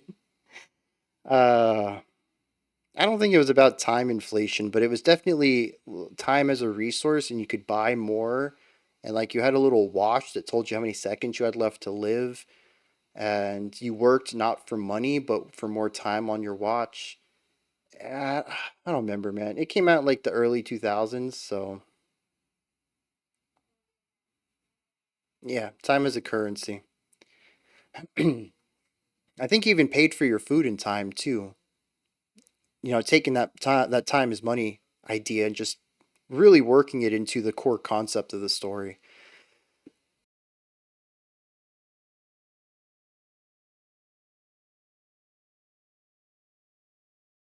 All right, so this song, cool ideas, nothing that really clicks with me as a whole though. The beginning had me. I thought it was a cool little throwback to some classic rock, a very simple, catchy, little bit of grooviness and syncopation to the guitar lick. Then the vocals copied it, and then another violin copied it, and it just layered this one idea up. And I don't know, none of that really clicked with me. And then we got into like the quieter, funky-esque section, and this was cool. But again, it didn't really develop into something that I liked. The ending, which Pear really enjoyed, that didn't really work for me either. Like I mentioned, it kind of felt like my ears wanted to pop. I don't know, man. Something about that single tone and the compression of everything else, it was a weird experience for me. So, I don't know, man. This isn't working for me, and that sucks because I think I've been pretty positive about Deerhoof in the past, and there are some cool ideas in here. I just wish they expanded into something that worked. Thought you liked pop. Geez, that's good. That's good. This is, I think the best word for this is disappointing, because there are a lot of cool points. It just never flips into something I want to listen to. It's like, yeah, I check out the first 20 seconds. I check out the first 30 seconds or so. I check out the little 15-second bit in the middle. But I wouldn't want to listen to the whole thing. And I find that to be a bit of a shame, because I do like parts of it. I think it's a cool sort of eclectic sound. I wish they had just developed a little bit more, I suppose, is my take on that.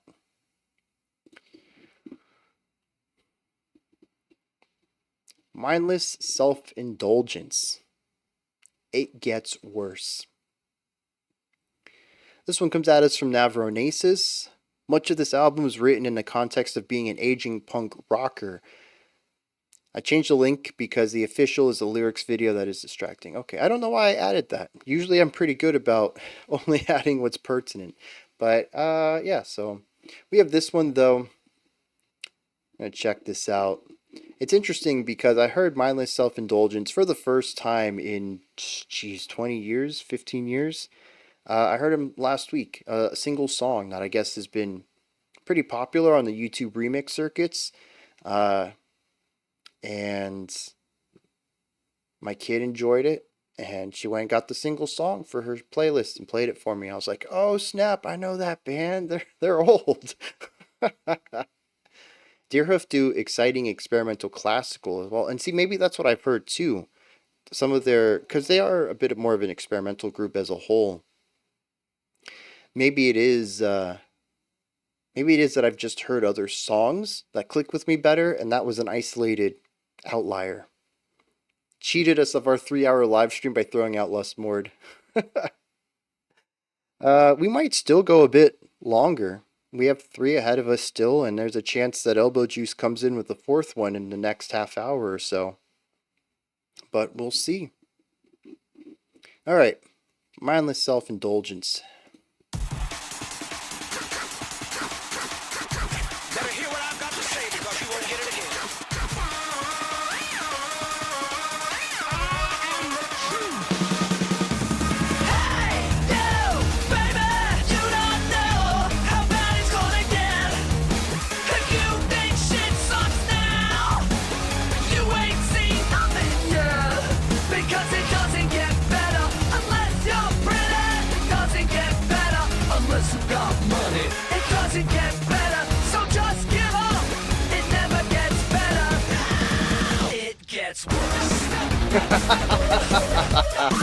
Yeah, I'm on board for this.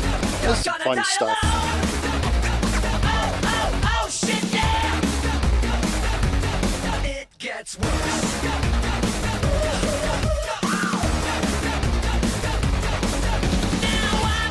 Was it original at the time? I don't really have a lot of context for this sound. I don't even know when it came out.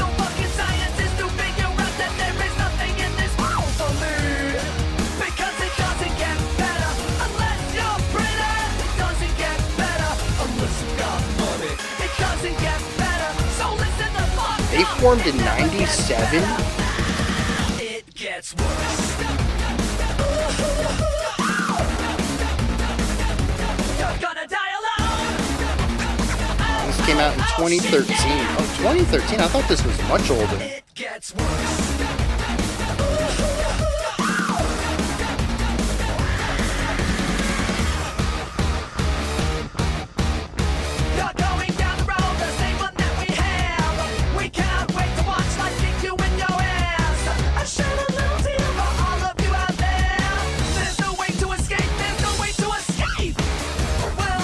Yeah, poppy electropunk. It's listed as synth punk.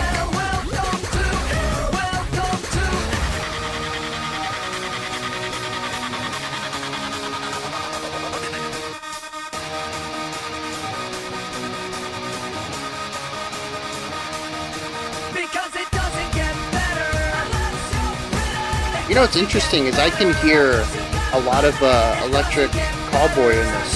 It never gets better. It gets worse.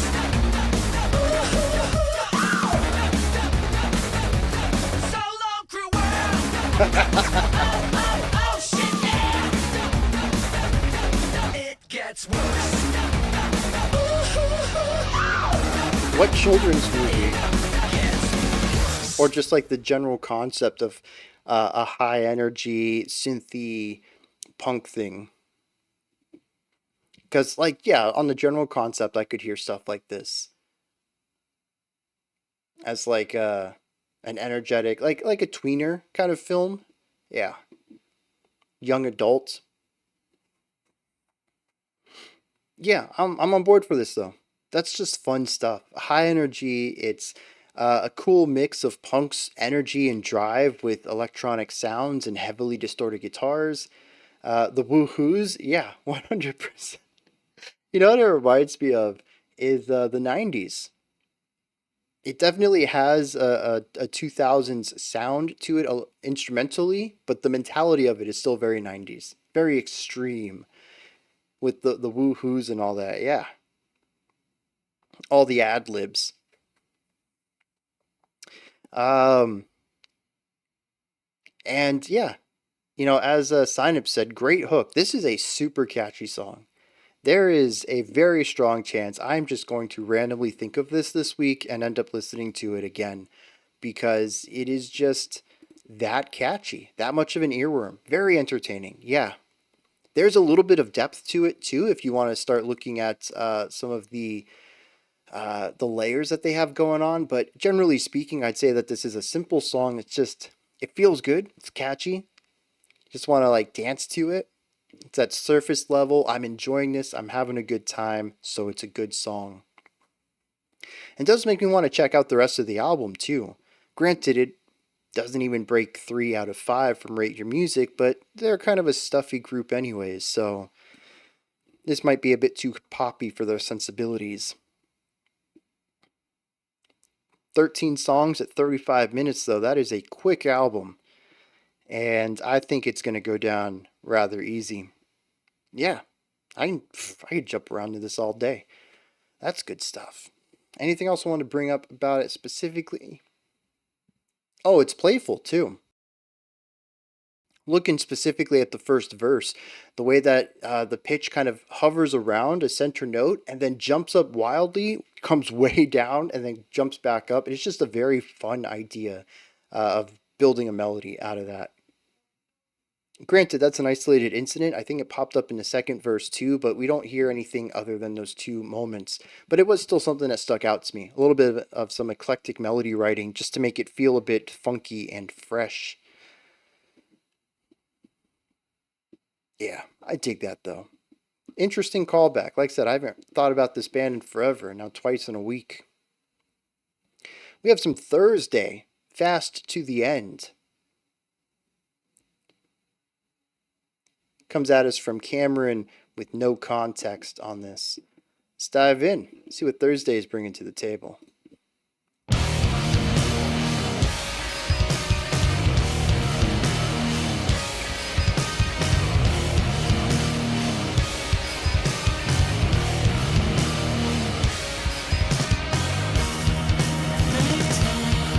Okay. Okay.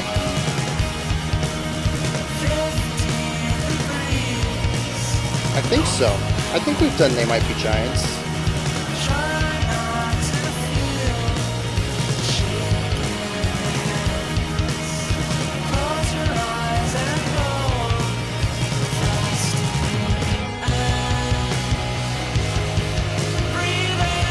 No, we haven't done anything by them.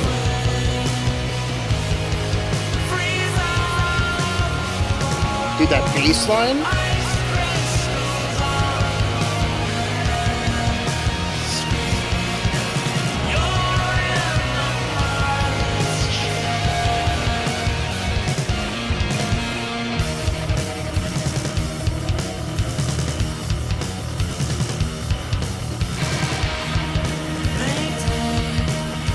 Loving the vocals. very light and vulnerable. Great atmosphere from the instrumentation. The drum production is interesting, especially with all of the snare work. Yeah, dude, the bass and drum are great in this, though. The drums still produce kind of strange. The snare ends up sounding more like a fart to me than anything else. There's too much compression on it, I think.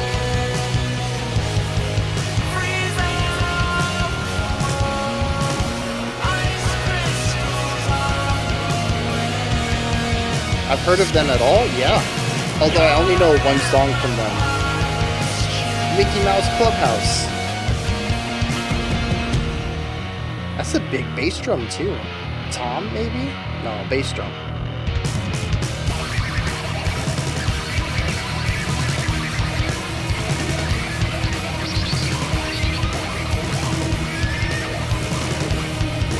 Entering into the realm of noise.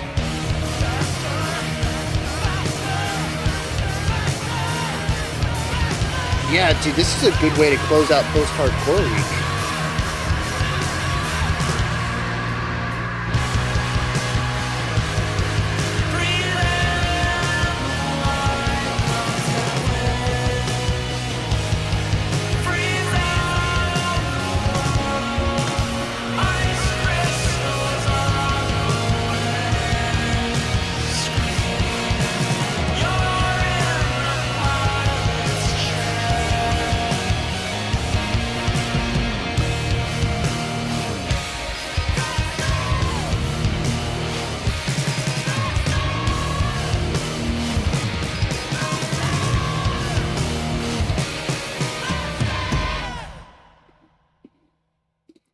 Yeah, I'm definitely looking into more of this. Also, I was trying to figure out stuff about this group because I don't know how I have never heard of them. This is right up my alley.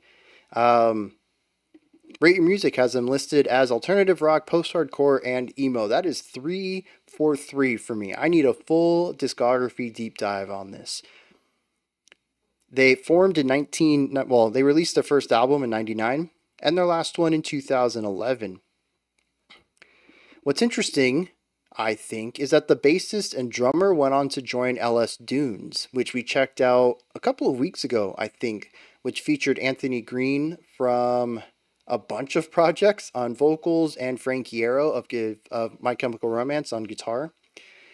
And so, yeah, I mean, that's LS Dunes is great. So finding out that the bassist and drummer came from this is awesome. Might even go listen for real this time. I'm making progress through the list. It just takes time. This is definitely at the top of the list, though. High priority interest right here. The vocals are very emo-y on this, though. A lot of post-hardcore style atmosphere and texture over riffage going on this track. Great drums, though. I love the heavy snare use. It makes it feel tense alongside the slightly dissonant guitar and bass ideas. We have some moving bass lines in the chorus.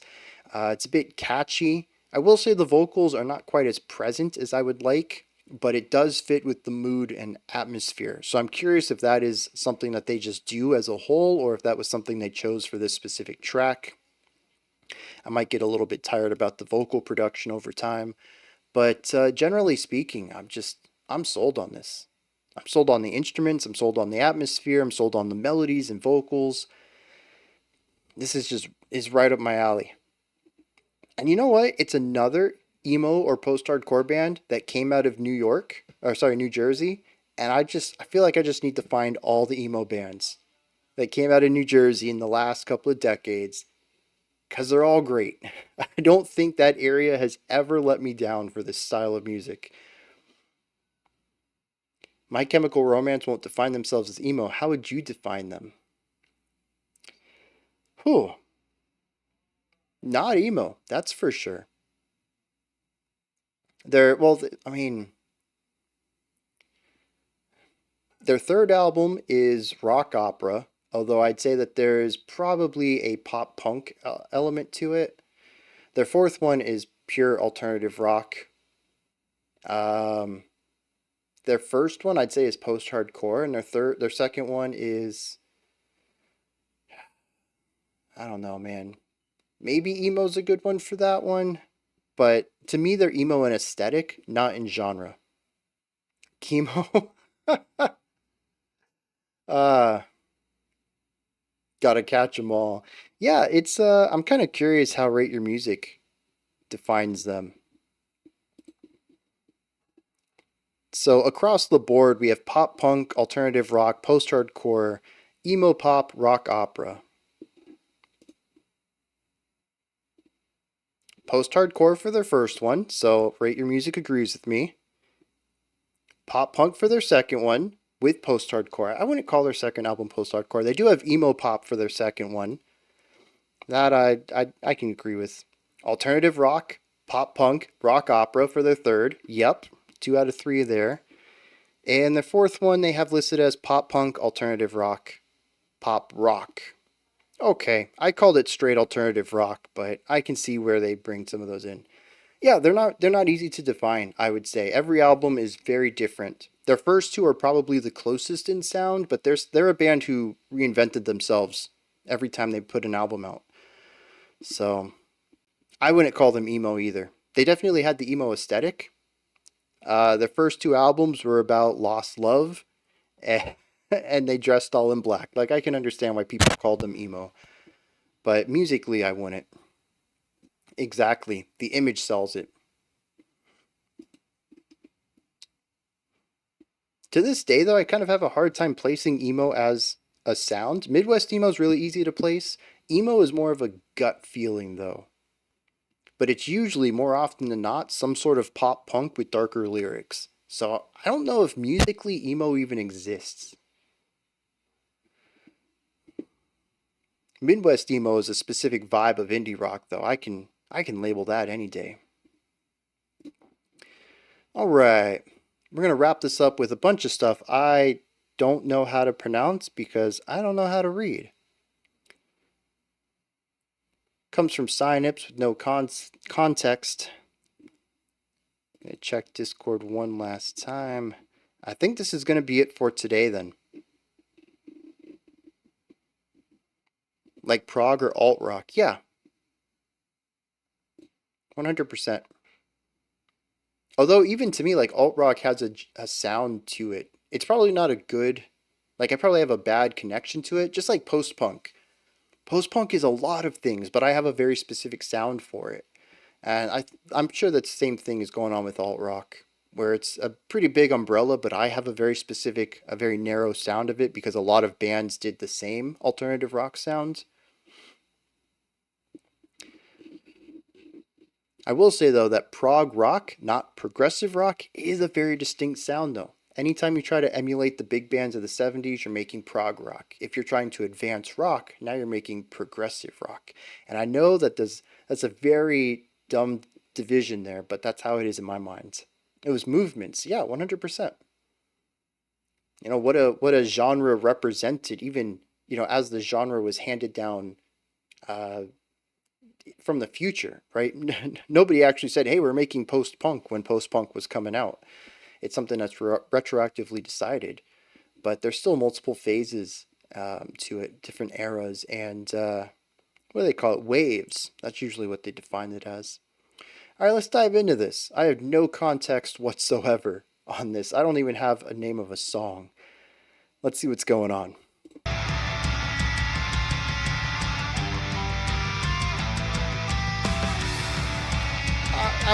Given that it's you, I'm sure it's metal of some sort. Ooh.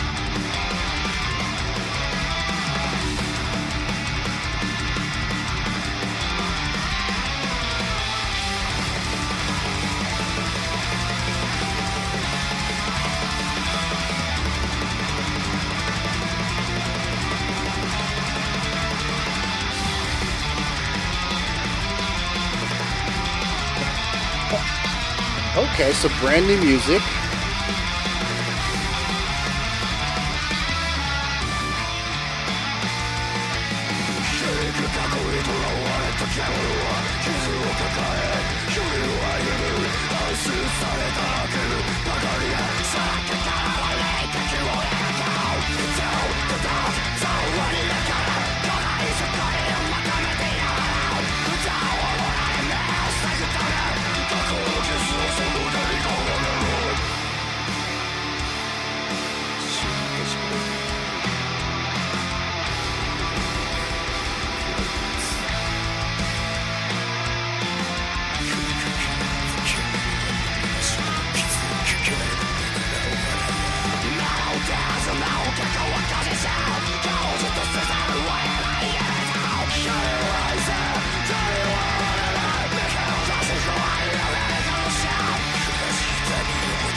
The layered guitar lines, I think, are the standout part to me.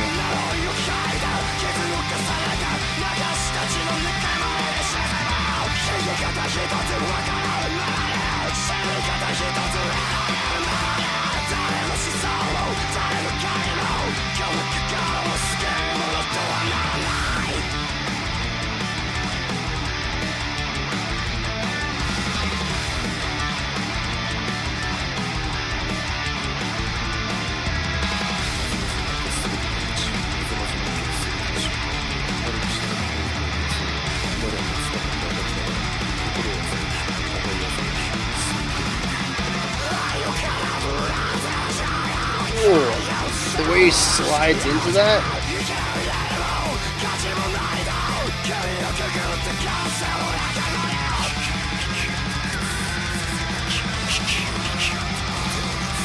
Whispering.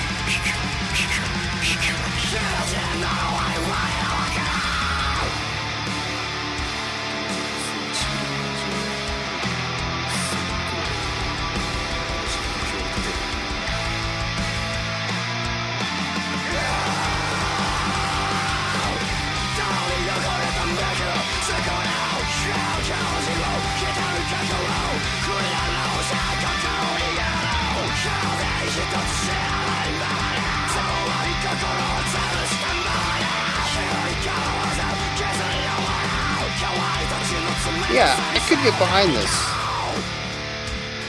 It's a new album. I'll pull that one aside.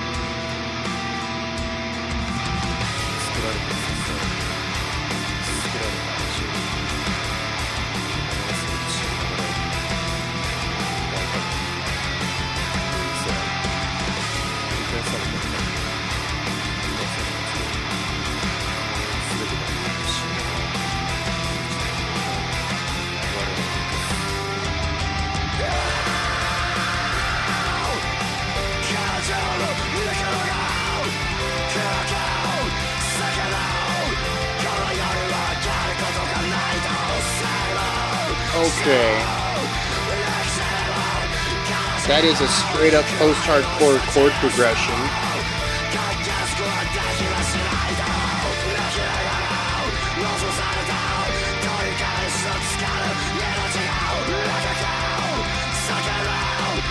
There's so much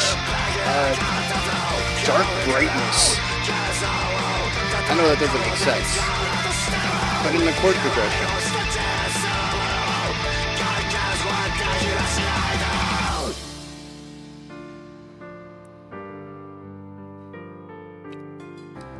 Yeah. Dark brightness does make... Okay, I'm glad. I'm not the only one. I'm like, I know that's contradictory. Maybe that doesn't make sense to everyone.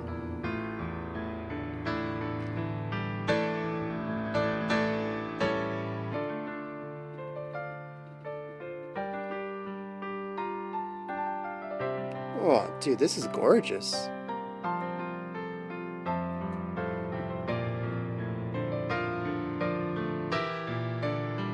I was trying to see if there was any information I could learn about this. There's none. I can't read any of it.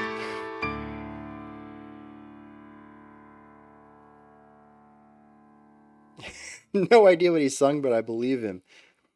Yeah, dude, the major keys in the black metal thing I think works really well. Like I said, though, it does remind me more of post-hardcore in that final moment, but in the best kind of way. like honestly, I quite enjoyed that. Um, the band is pronounced, well, maybe not pronounced properly, but Okuribi, Okuribi. The album is Adabana, Adabana. The songs do not have English translations to them, but well, not translations, but whatever it's called. You guys know what I'm talking about. So I don't know what the song's called, but yeah, I'll definitely be checking out more of this. This is their debut album too. Ooh, it came out last Sunday.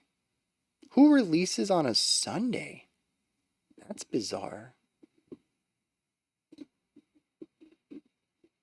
Yeah, May 18th. Wow, they don't go for the Friday. Oh, I could have seen that here too. They have their band name and album name. I had to learn it from Rate Your Music. Yeah, Latin alphabet. What do they call it? The Romanization? Is that what it's called when they put it in the Latin alphabet? How to pronounce it? Anyways, I'm kind of on board with this. It's Romanji? No, there's an N in there, isn't there? Or am I thinking of Jumanji? I might be mixing things up. Sunday, Black and Sunday. Yeah, they throw out a black metal album on a Sunday like they're not. Oh, there is no N. Okay. I might have been mixing it up with Jumanji then. Ramaji. No typo this time. So what are we doing for the next hour? Yeah, there is no next hour. I was tempted to throw in the song that we didn't do, but I don't think that's fair. It's not necessarily Elbow Juice's fault because I think it's their first live stream ever. I should have caught it earlier, but it's also not fair to everyone else if I give somebody a 15-minute song. So even though we finished at a really good time, I was expecting to run over half an hour. Yeah, Black Star sounded interesting, and maybe we'll find a way to do a reaction to it somehow else. But we're gonna call it here. Oh, you actually listened to it. Dang, I'm kind of interested now.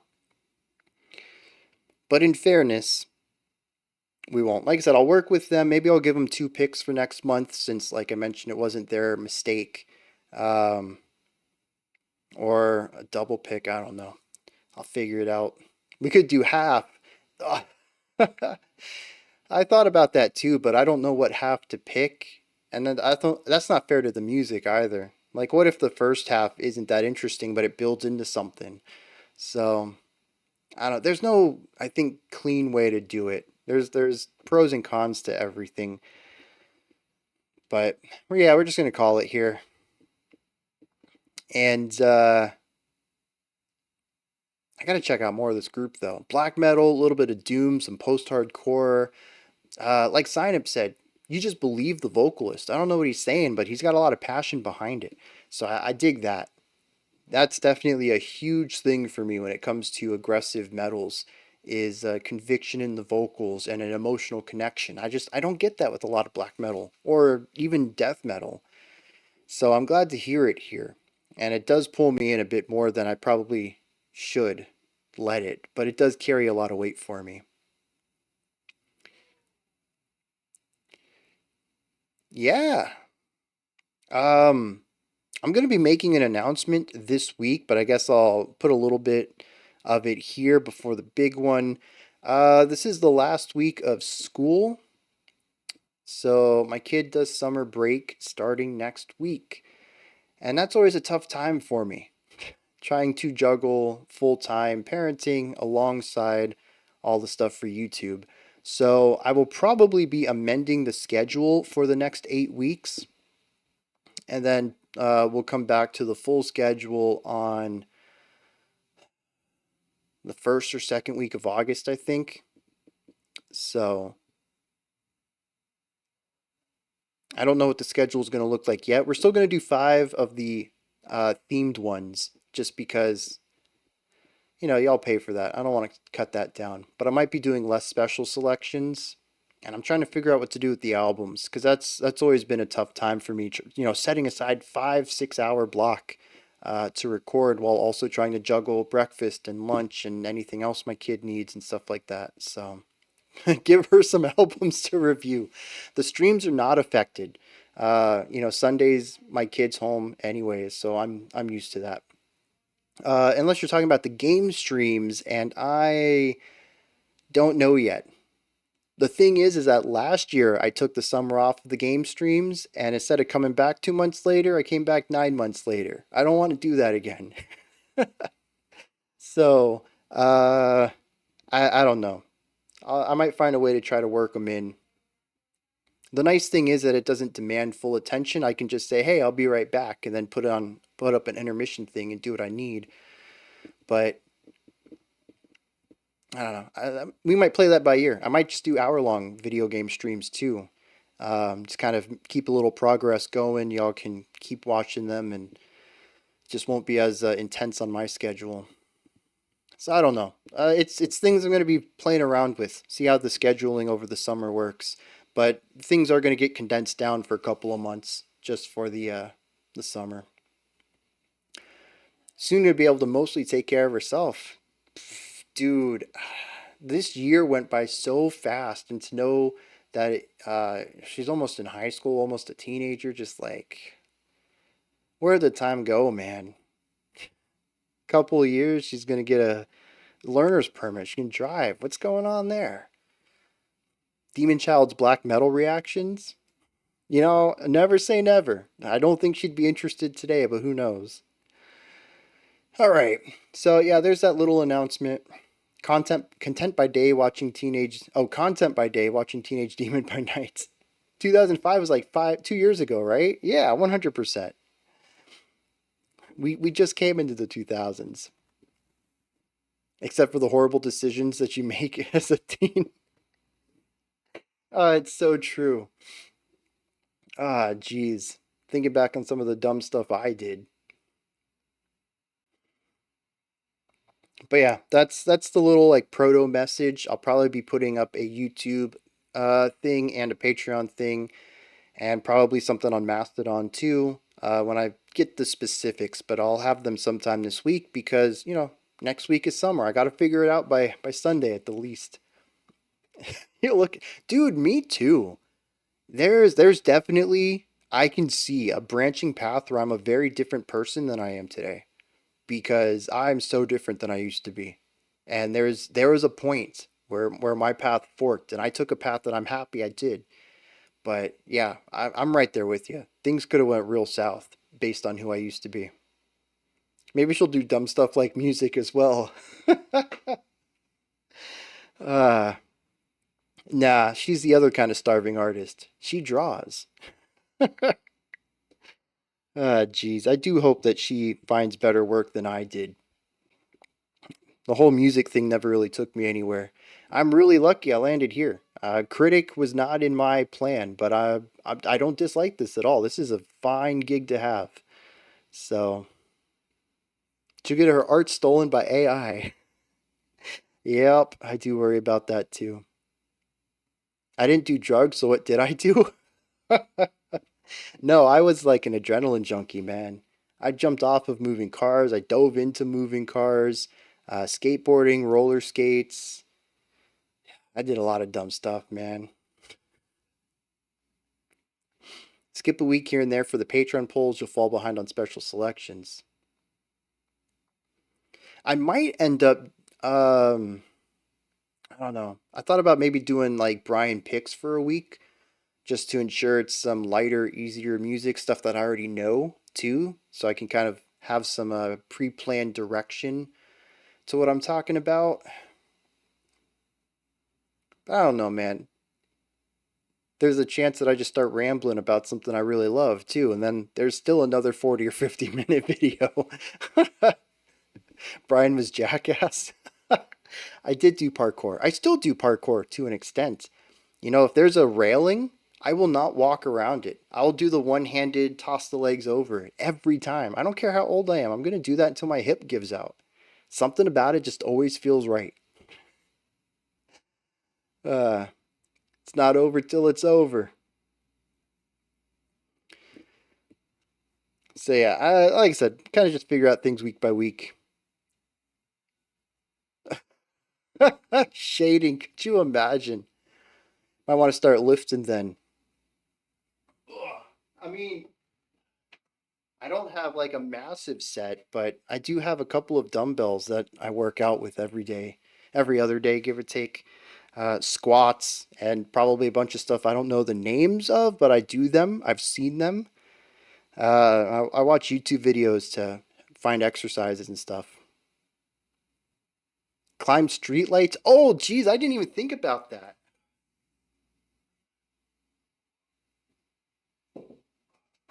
There was this. It was probably about 4 to 5 feet up, so a meter and a half, give or take.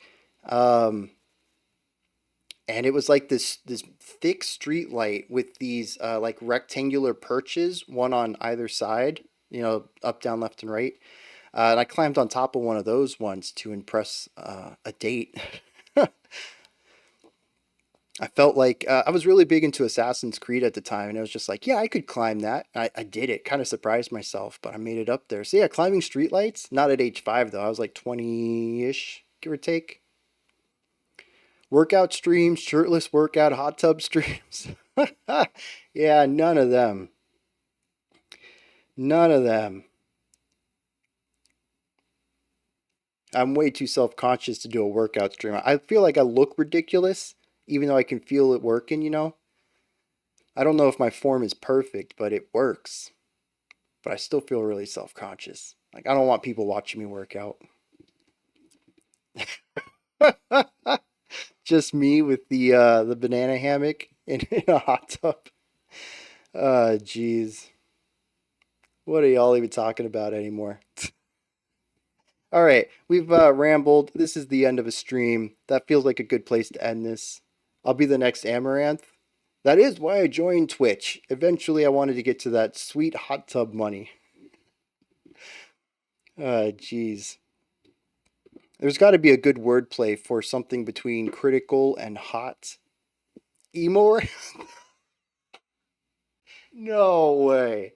Jeez.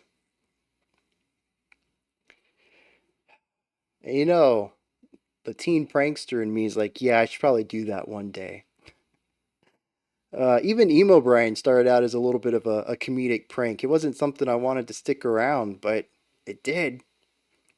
I just wanted to have a little laugh with y'all, do something fun and stupid. Criticot? I guess that's kind of close. We can go with that. Jeez. I wonder who left here. Oh, we actually gained viewers with me talking about hot tub streams. Whoops.